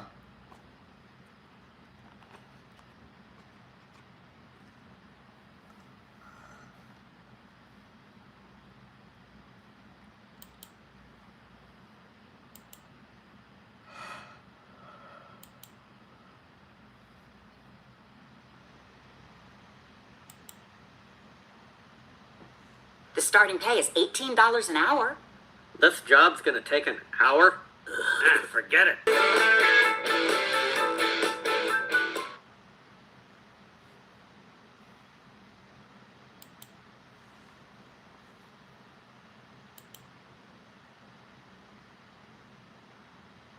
Okay, that's it. I gotta sign off. I'll see everybody tonight in Maria's room. Talk to y'all later.